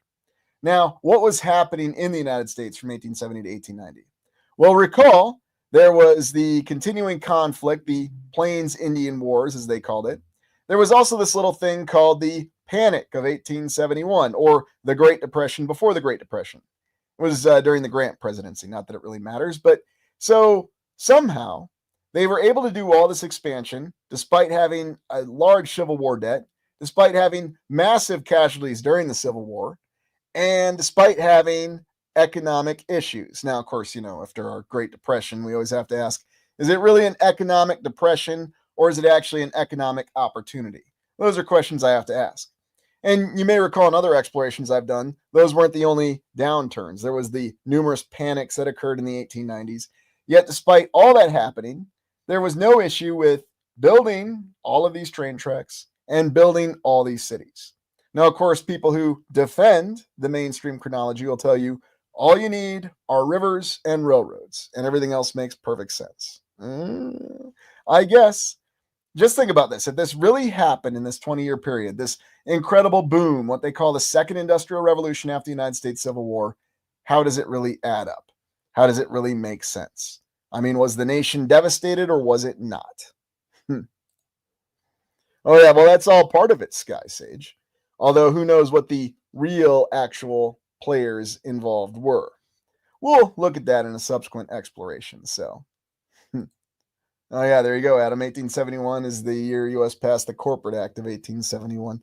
Well, and don't forget, there's been several key addendums to that. Although, does it really apply or is it just something they're telling us happened? So, anyway, it's just one of those little oddities to think about this vast expansion. And then by 1950, the United States goes away from the railroad.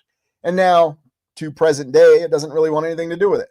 We don't need any high-speed rail. We've got planes. We've got automobiles. We've got the interstate. Yes, the interstate was modeled after the Autobahn, but we have a speed limit on our interstate in the United States. We're all about safety. So, anyways. Well, I hope you enjoyed this exploration on the old railroads, and it gave you a little bit of a different perspective to look at. And please hit the like button and appreciate your support for the channel. And we'll be back with a couple of, how shall we say, unconventional explorations for this upcoming week. Yeah, there you go. The railroad simply moved underground. Yeah, maybe, Sheriff Fortunes, and maybe there is a vast underground railroad. Not the underground railroad we refer to historically, but another kind of underground railroad. So, anyway.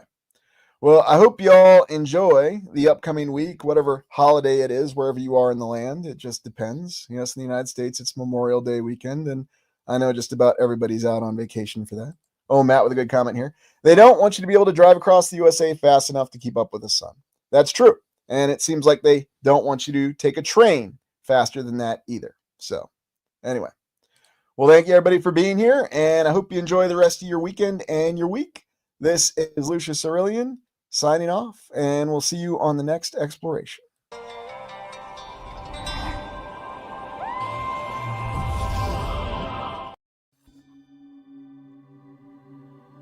The story of the Transcontinental Railroad in the United States is quite an intriguing one, with many oddities and anomalies, including this dark angel that watches over the very bluffs at the terminus point of the Transcontinental Railroad. Join me as we explore Dark Angel, Secrets of the Transcontinental Railroad.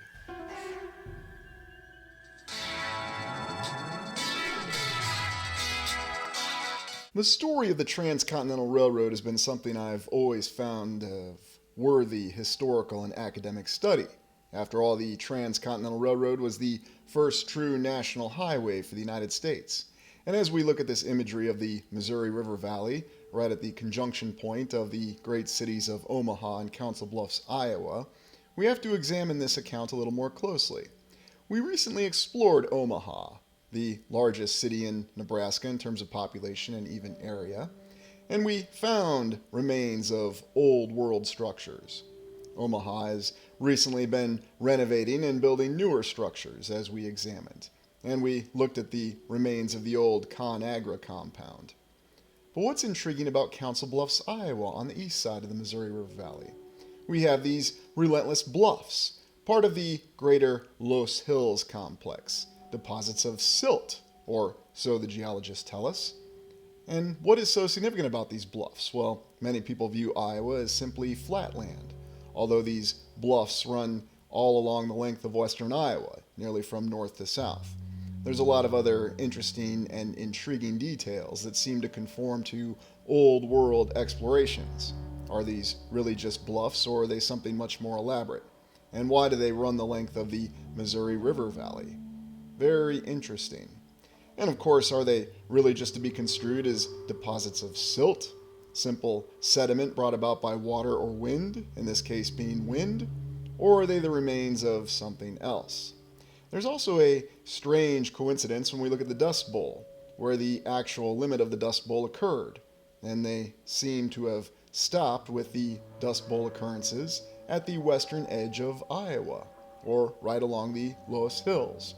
Perhaps the terrain had something to do with breaking up the Dust Bowl, or maybe it's all just a coincidence. I just found it very intriguing that the eastern extent of where the Dust Bowl occurred happened to line up with where these Los Hills actually exist.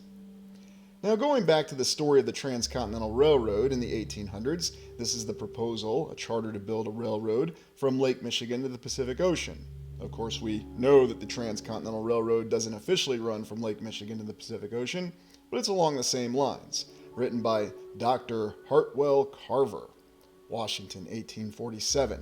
Yes, during this particular time when the United States was looking to continue its so-called manifest destiny to reach the Pacific, although official historical accounts inform us that San Francisco was already populated. But really think about this from an old world perspective. How difficult would it be to construct a transcontinental railroad from 1847 onward? And here we see at the point where the two separate construction crews met up. At least that's what the official history tells us. And even looking at the sudden expansion of railroads across the United States is very interesting.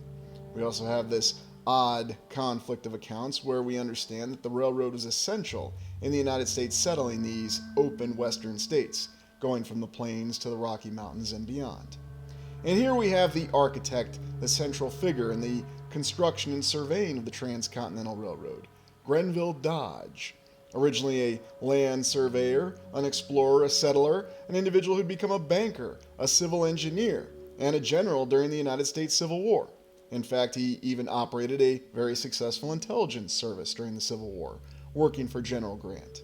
I'm not sure if this is simple degradation of the photo or he had some sort of interesting hair care product. And naturally, we see the usual pose of the hand in the coat. Is that really a hidden hand, or do we know exactly where his hand is? Make of it what you will.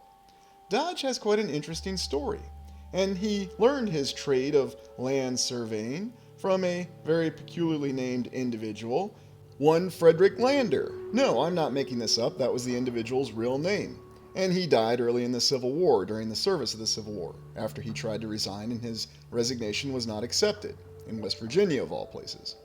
And so the young Dodge fell under the tutelage of Frederick Lander and learned his trade, eventually culminating in his desire to build a transcontinental railroad, a desire that always seemed to be there. And it included recruiting the help of a particular railway lawyer, at least that's what the official history says, named Abraham Lincoln. Yes, Abraham Lincoln had originally been a railroad lawyer, although the official history says he was a prairie lawyer, whatever that means. And Abraham Lincoln visited Council Bluffs, Iowa, and ascertained in 1859 it was going to be the eastern terminus of the Transcontinental Railroad. We've examined the account of Abraham Lincoln, the greatest president, or one of the greatest presidents in American history. And what's really to be stated about him? Well, he was a lawyer for the Illinois Central Railroad and the Chicago Central Railroad. Intriguing that these lines run all the way down to the south along the Mississippi, and then they go back up to Illinois, and we can see where the railways then move their way into the relatively new state of Iowa.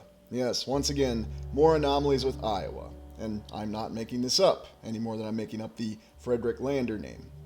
It's intriguing, though, when you look at the earlier pictures of Abraham Lincoln. I recall learning in history that he was considered such an ugly man to look at, that's a historical perspective, not mine, that he needed to grow a beard.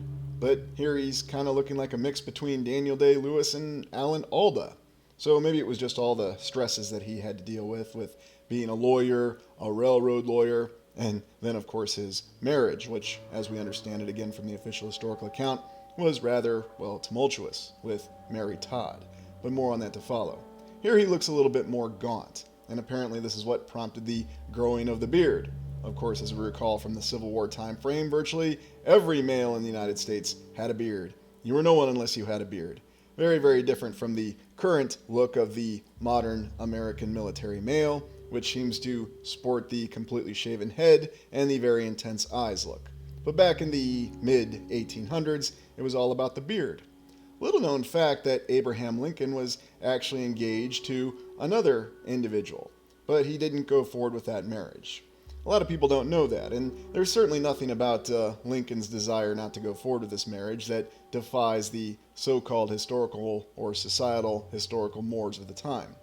But he did ended up wed to Mary Todd Lincoln. What an interesting image we have here of Mary Todd with Lincoln's sons. And there's even more interesting overlaps with the account of how President Lincoln and John F. Kennedy would overlap and connect. There's even that whole story of the curse carried by Robert Todd Lincoln. What an interesting little detail in these early pictures. They're always quite intriguing to examine. And what is this curse I talk about with Robert Lincoln? Well, apparently Lincoln's one surviving son, Robert Lincoln, believed he carried a curse. Every time he was meeting with a sitting U.S. president, that U.S. president would meet with a very untimely demise, and therefore he opted not to meet with any presidents. Now, is that historical fact or merely a myth? I'm not really sure. We, of course, have these political cartoons that talked about how far Lincoln went with his presidential administration during the United States Civil War. And the reason that the official history indicates that President Lincoln was one of the greatest presidents in American history was because he was willing to take the reins of power and do what needed to be done to bring about the real manifest destiny of the United States, both literally and figuratively. We've looked at this very interesting image of Lincoln from the Civil War before with his generals, and it's rather intriguing to me that we have so many different, well, unique appearances for Abraham Lincoln. Now, I'm not suggesting that there's anything strange afoot. It's just that President Lincoln played such an essential role in really deciding the fate of the United States as a nation and in terms of its expansion. And here we have a photograph of Lincoln's initial inauguration in 1861. And I always found this photo so unique because it shows construction of the U.S. Capitol, which, by the way, continued during the United States Civil War. Why let a civil war stop your construction of the Capitol? And why let it stop the construction of a Transcontinental Railroad? And yet we only have a drawn image of Lincoln's second inauguration address in 1865. So very interesting. We don't have any photographs of this. Well, I'm sure all the photographers were busy covering the Civil War. But it's really unique when you think about all these events that occurred in a very short amount of time.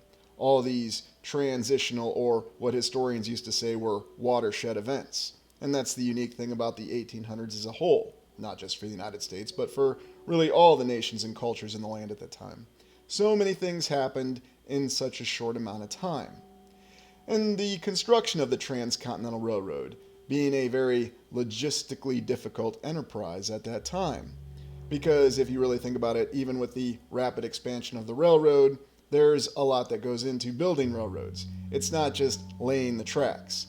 You also have to build the infrastructure that supports that railroad.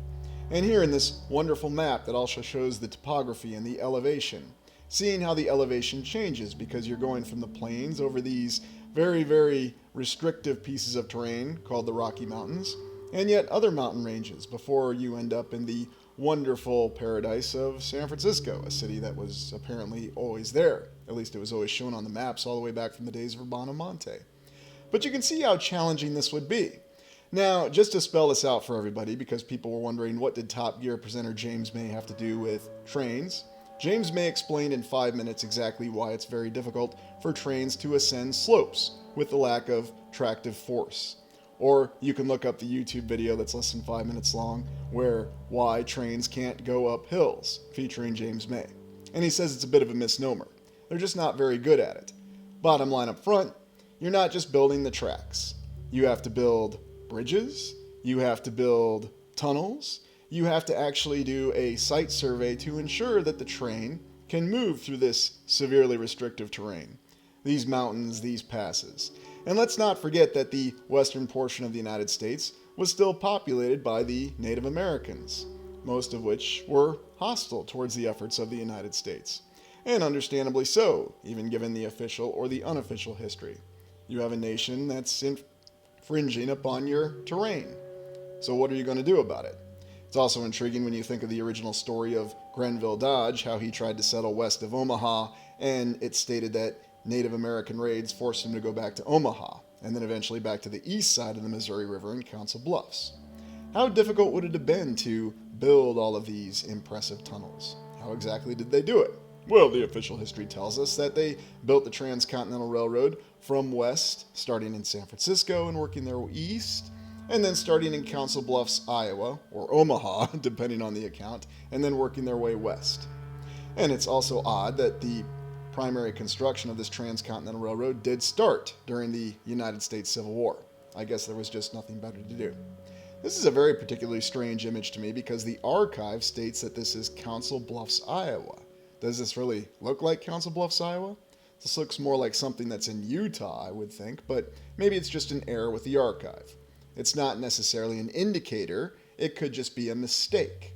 But it's amazing to me how many mistakes that we have with such a transformative event of the Transcontinental Railroad. And there's also the story of how Dodge, when he tried to settle in Nebraska with his family on his homestead out there, well, he had to get out of Dodge when Native Americans attacked.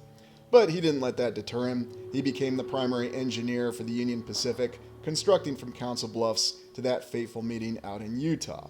So the story goes. Very easily overcoming all these difficult challenges, and by 1869, only 4 short years after the end of the United States Civil War, the Transcontinental Railroad was completed. Grenville Dodge himself also has a very colorful history. He was a general, a politician, an engineer, a surveyor, and of course he liked to make a profit. But there's many strange, overlapping, and conflicting accounts about Dodge's rise to power. Was he really engaging in land speculation, or did he know something else? Perhaps he knew of the existence of infrastructure. Why is it these surveyors seem to act as initial reconnaissance of this land? And why is there all this conflicting account with where the eastern terminus of the Transcontinental Railroad really is? Is it in Council Bluffs or is it in Omaha? I know if you're not from the area, you're going to say, what's really the difference? The cities are right next to each other. They're just separated by a little river. But it is interesting, though, how we have all these overlapping accounts. It's also interesting how there's all these accounts of economic depressions or recessions or panics, as they called them in the 1800s, and yet they didn't seem to affect certain people, such as the panic of the 1840s or 1850s, or whatever you want to call it, not affecting the economic welfare or prosperity of one Grenville Dodge. Is that actually how he even pronounced his name? Who knows? We don't know. But I always find it interesting when we examine these images. Here showing when the construction crews met in Utah with that golden spike. Ah, yes, we always have these unique details with these older images. So it's hard to know really what to make of them. Are they indefatigable proof of what actually happened in history? Or are they showing us that perhaps there's a lot more mystery than we like to realize? Or maybe it was because photography was in its infancy, and therefore if you question it, you just shouldn't question it, and you should just believe what you're told. And I suppose that's having static in the mind, just being obedient and doing as you're told.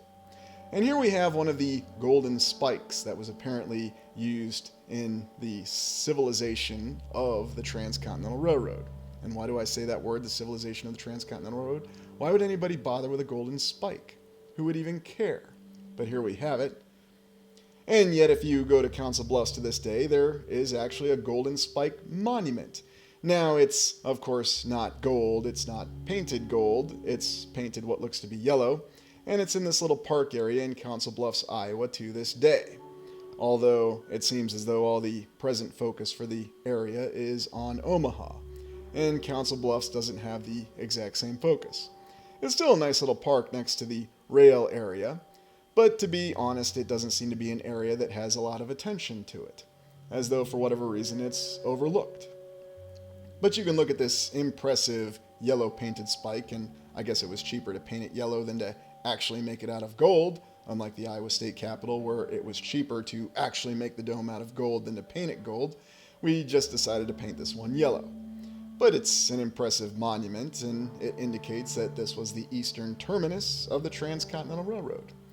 And here, near Fairview Cemetery in Council Bluffs, in fact, on one of the bluffs, you have the monument that was dedicated to the exact location where Abraham Lincoln and Grenville Dodge discussed their plans of setting Council Bluffs, or Omaha, as the eastern terminus of the Transcontinental Railroad.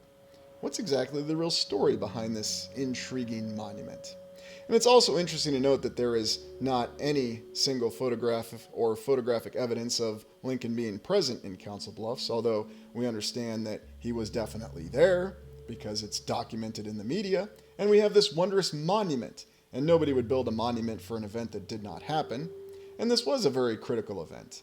Abraham Lincoln, the railroad lawyer, not the prairie lawyer, although if you look up his biography, it'll say he was a prairie lawyer.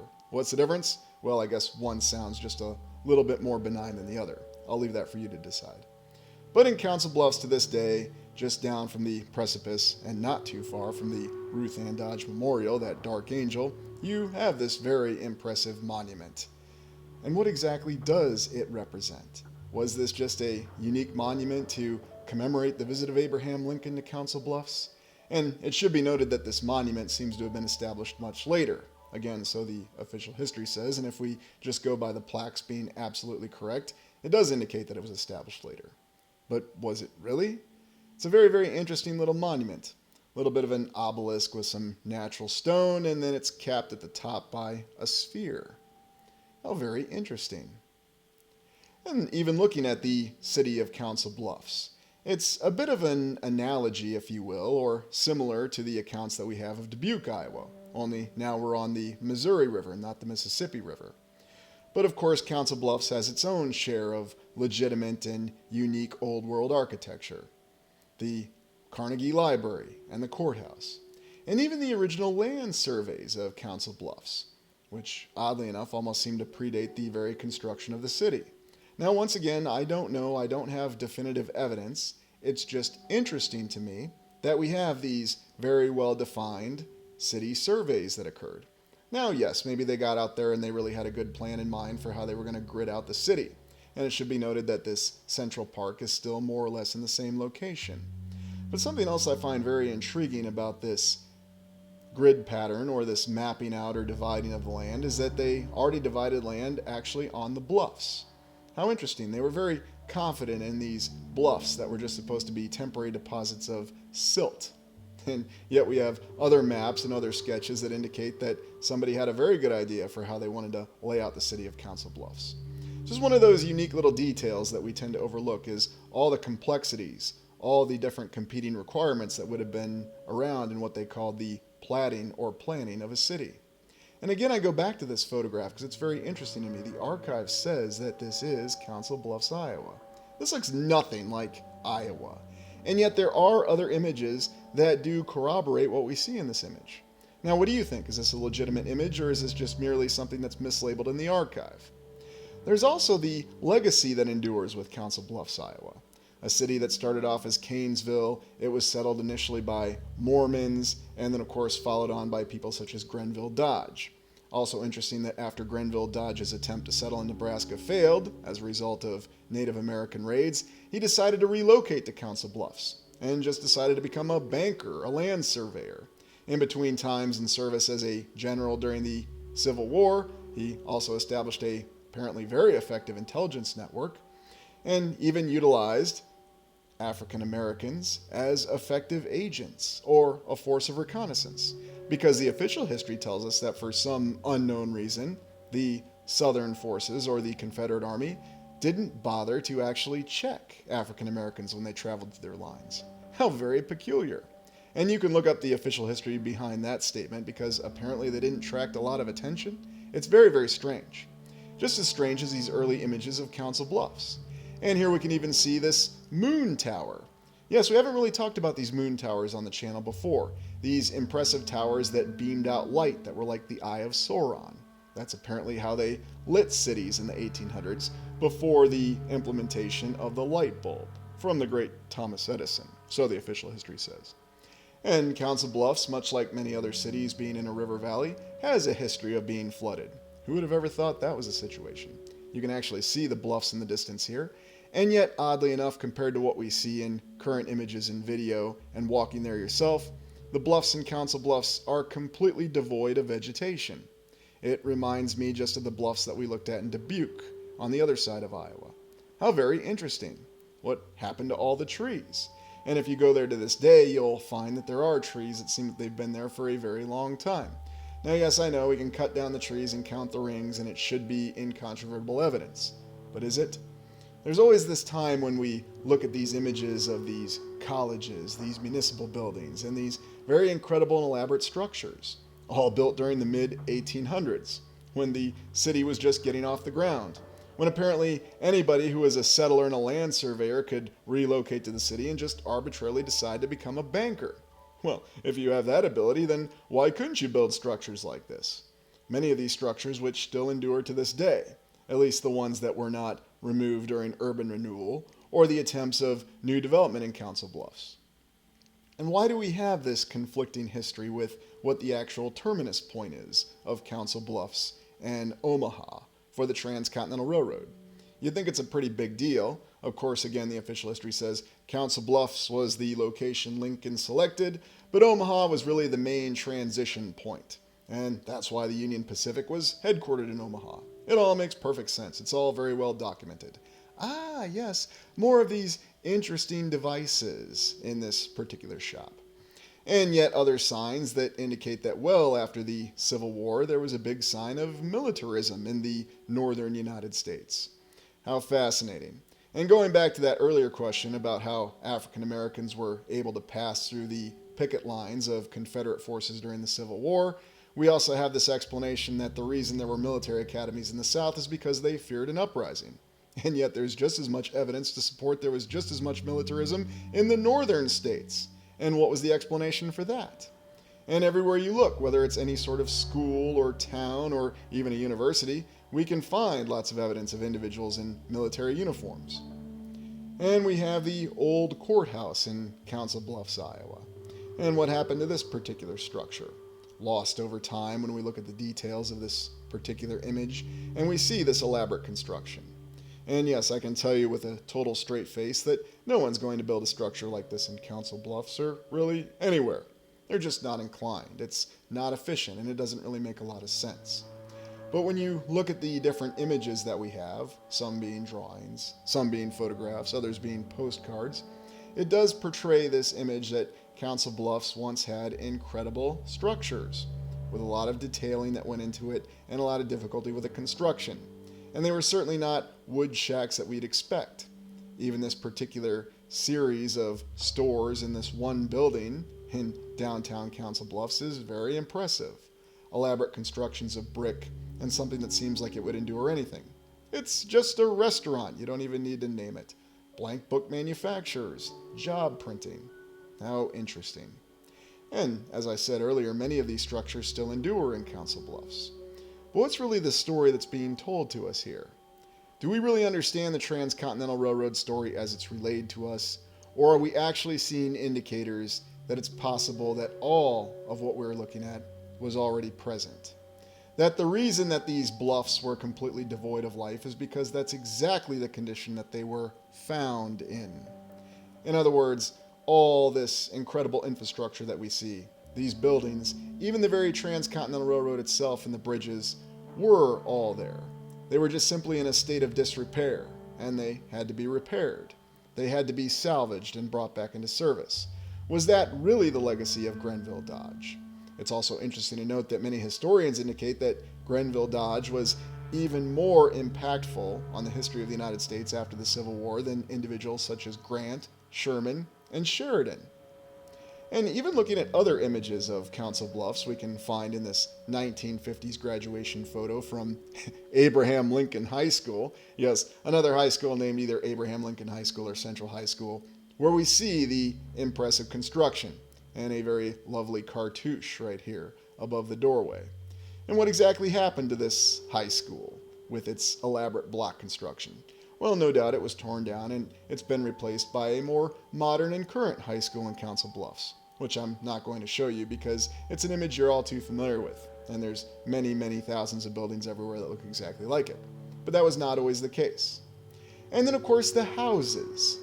And we've looked at the individual houses that, once again, are quite intriguing. All this effort to build this elaborate house, all the wealth that went into it, and yet all we could do is lay out some boards that lead up to the house. Well, maybe there was something else going on. Maybe that was at the end of the construction. Again, I'm trying to play it from both ways. But then we have these other unique images that show construction of churches. And there's even the Broadway Methodist Church that continues to endure in Council Bluffs to this day. And what is exactly with these unique concrete pieces, at least that's what we think they are, that are part of the brick construction with this particular church? And here we have this very impressive compound off of the rail tracks, and very large and yet also with a smokestack, again giving indications of perhaps more advanced technology, certainly more infrastructure and more production capabilities that went into establishing this incredible structure. And what about the mayor's house here? Yes, this is stated to be the mayor's house, surrounded by trees and yet showing more elaborate construction itself. It's an all too common story, and yet we see it everywhere that we look. But why do we have this definitive evidence all in one spot? I suppose once again I'm telling you that if you really want to try to explore the old world, here we have the old train station in Council Bluffs, a very subtle and modest structure. Yes, sarcasm off the charts once again. That gives us the idea that there was really no limitations to what could be done in the 1800s. And of course, if we take all the achievements and compare them with all the achievements from the 20th and the 21st century, well, which century has the most achievements? Is that all explained because there was so much more money? Where the heck did Grenville Dodge get his money to open a bank in Council Bluffs? Well, there's also the fact that even Grenville Dodge's personal historian says that he altered the historical account himself. Yes, a historian indicating that a famous individual altered the historical account to be more favorable. And in fact, Grenville Dodge did such a good job of altering the historical account, apparently, that we know virtually nothing about his wife, Ruth Ann Dodge. Very, very little, aside from the fact that when he met her in Peru, Illinois, on his way out to Iowa and Nebraska, that she could ride and shoot as well as he could, although she never had a negligent discharge with her pistol as he did during the Civil War. Fortunately, he wasn't working for a division commander from the United States Army in Iraq and wasn't given a general officer memorandum of reprimand that ended his career. No, he moved on and became very, very successful. And looking at some of these other older houses, and many of these houses still exist in Council Bluffs, and they're actually built on the bluff. How interesting, on the deposit of silt. And here we see these trees that look like they've been there for a long time. So what exactly happened?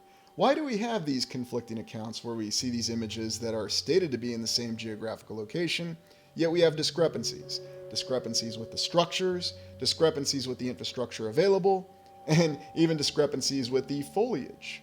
It's really, really odd.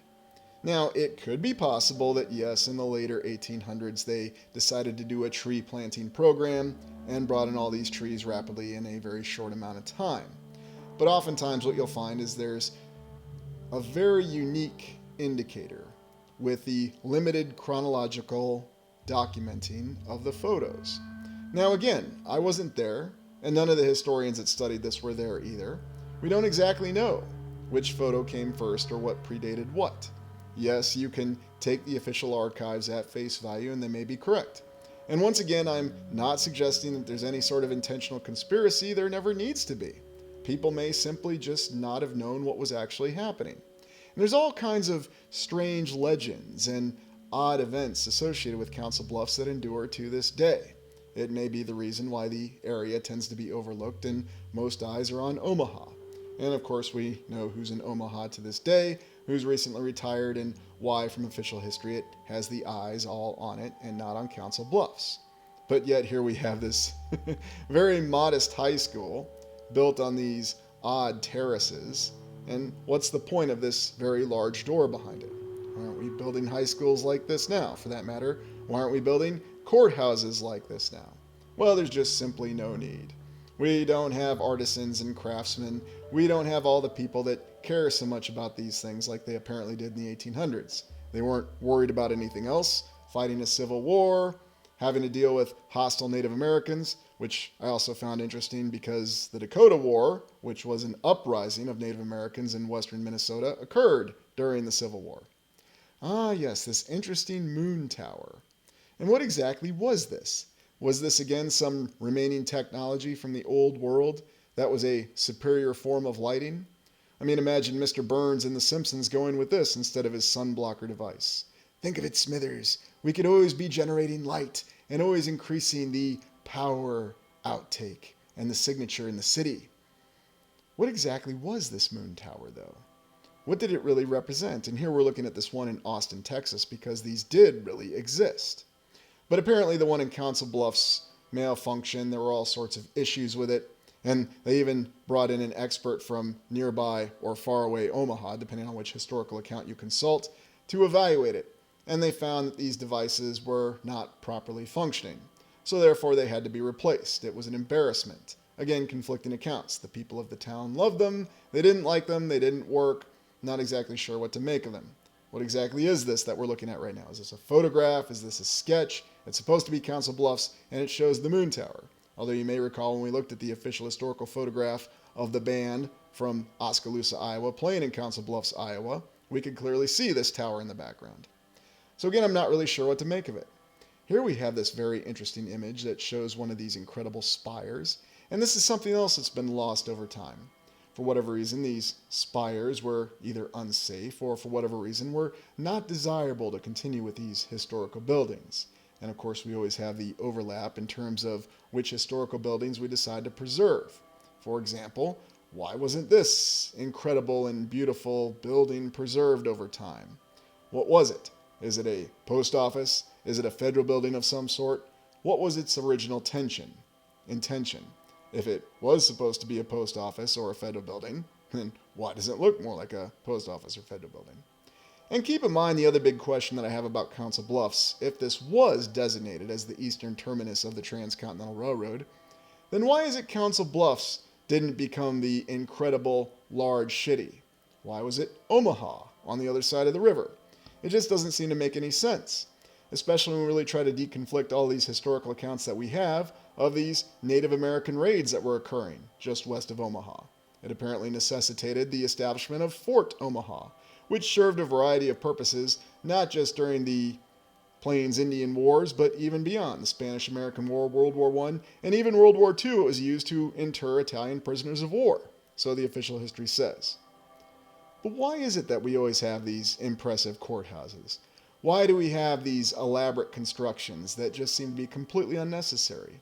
Why is it the top of the cupola on this courthouse looks very, very similar to the moon tower? So many coincidences, and yet many unanswered questions. And of course, people always complain about the fact that there's unanswered questions. Well, if you don't want to ask questions, then there's no shortage of content that you can just watch out there that'll keep your mind occupied, as it seems to be intended. And by all means, if that's what you want to do, then go ahead.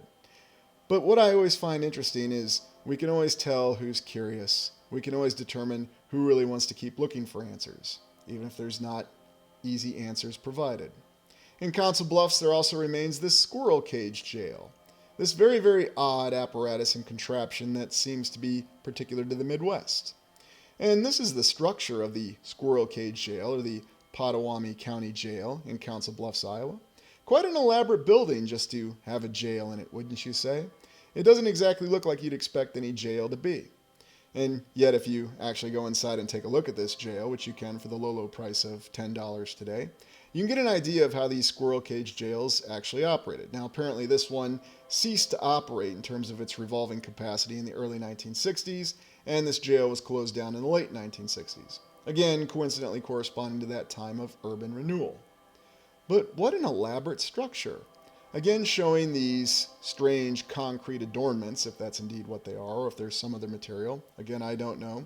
Someone says you can just do a chemical analysis on something and you can determine exactly what it's made of. Really? Okay, maybe, sure, why not? But it's strange to me that a structure like this endures with this kind of detail. For example, why bother with that detail with the brick when it's just supposed to be built from the ground up to be a prison? It again seems like something that's unnecessary. Or again, is it possible that this structure originally had a very different purpose when it was constructed by whoever for whatever reason, and then it was repurposed to be a prison? And we decided to do these squirrel cage prisons as some kind of special treatment, or dare I say punishment, for those who weren't conforming. And Council Bluffs still has its original Carnegie Library. Ah, yes. And I'm reminded of the detailed construction that we have in the Polk County Courthouse in Des Moines, Iowa that endures. Free public library. How fitting. But yet, why? Why do we have all this detail for this public library? Why is Carnegie associated with so many libraries? And it's currently purposed as a Union Pacific Railroad museum. And there's other interesting structures that endure in downtown Council Bluffs, even the old City Hall right here that we're looking at. Has a little bit of what would probably be termed as Art Deco, but what exactly do these symbols represent? Is this supposed to be some representation of law enforcement? Is this supposed to be some kind of city symbol of Council Bluffs? Just like the griffin is the unknown symbol of the United States that was very popular in the and the early 1900s. It's really, really strange. And then even these other structures that seem to have different types of construction with the base or the first two floors, and then the subsequent floors being constructed out of brick. What an interesting device there. Once again, a cartouche, although this is one of the unique ones that we see. I wonder what effect just looking at this cartouche will have on certain people. I can't wait to find out. But what's the actual story behind this building? And here the United Methodist Church on Broadway, or the Broadway United Methodist Church, and you can see on this stone, or this foundation stone, I guess, when it was constructed in the 1890s. And it should be noted that there are many images of this structure from the time frame, and yet I'm also interested in looking at it in present day because you can see all the alterations that have been made on it over time. And yet you can also see how it seems to endure with its original construction, impervious to the passage of time, impervious to all the elements that have befallen Council Bluffs over time. What exactly does it really represent? What material is this? Is this just limestone that this is constructed out of? Is this something that they pulled out of all the quarries that are in the immediate area? Or is this the remnants of some kind of megastructure? Are the bluffs in Council Bluffs actually the remnants of a megastructure?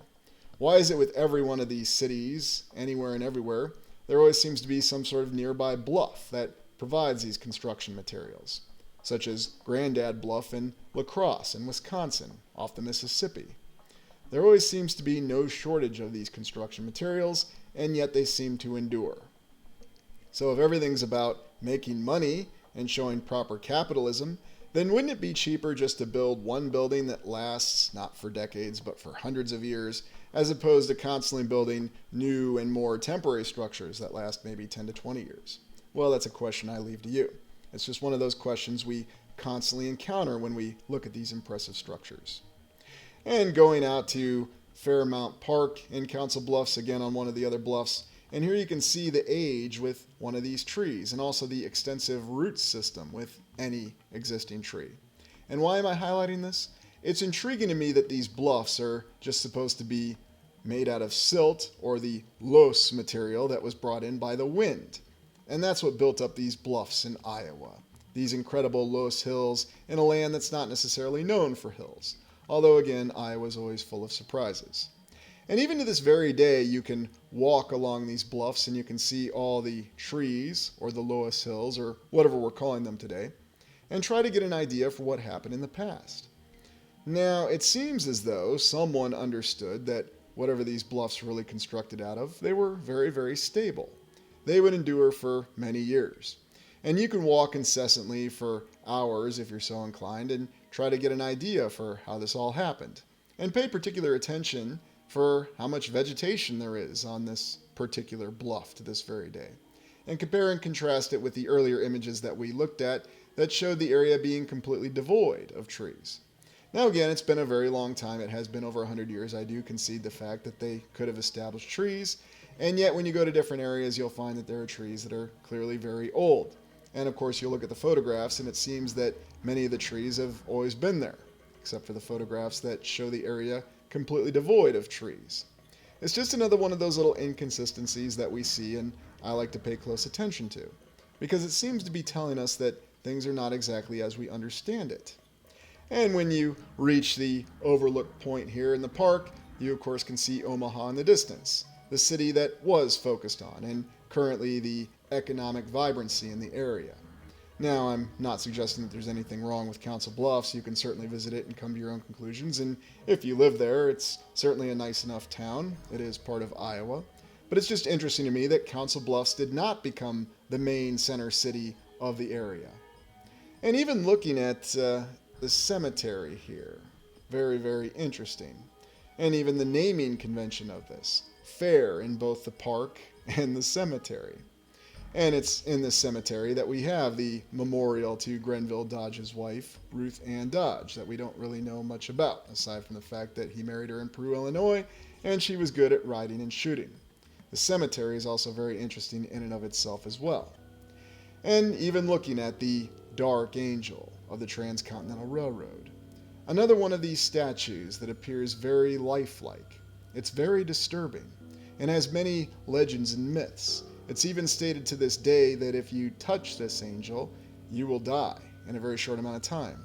And if you look into her eyes, you'll die in a very short amount of time. Now, these may all just be legends and myths, and it should be worth noting that when you look at this statue, it seems no one was really afraid to touch it. But it's very bizarre in its lifelike appearance. I wonder if we're looking at something much more than just a statue. When you look at the eyes, and you can really see the disturbing account for what this may be. Is this really a statue, or is this something much more? And why are there so many legends and legacies associated with it? What are your thoughts on the Transcontinental Railroad and the Dark Angel? Thank you for joining me. Please like, comment, and subscribe. Chance. That's where the real possibilities lie. Even a scientist can't tell you that this thing is going to turn this way or that way. And to me, that's really neat.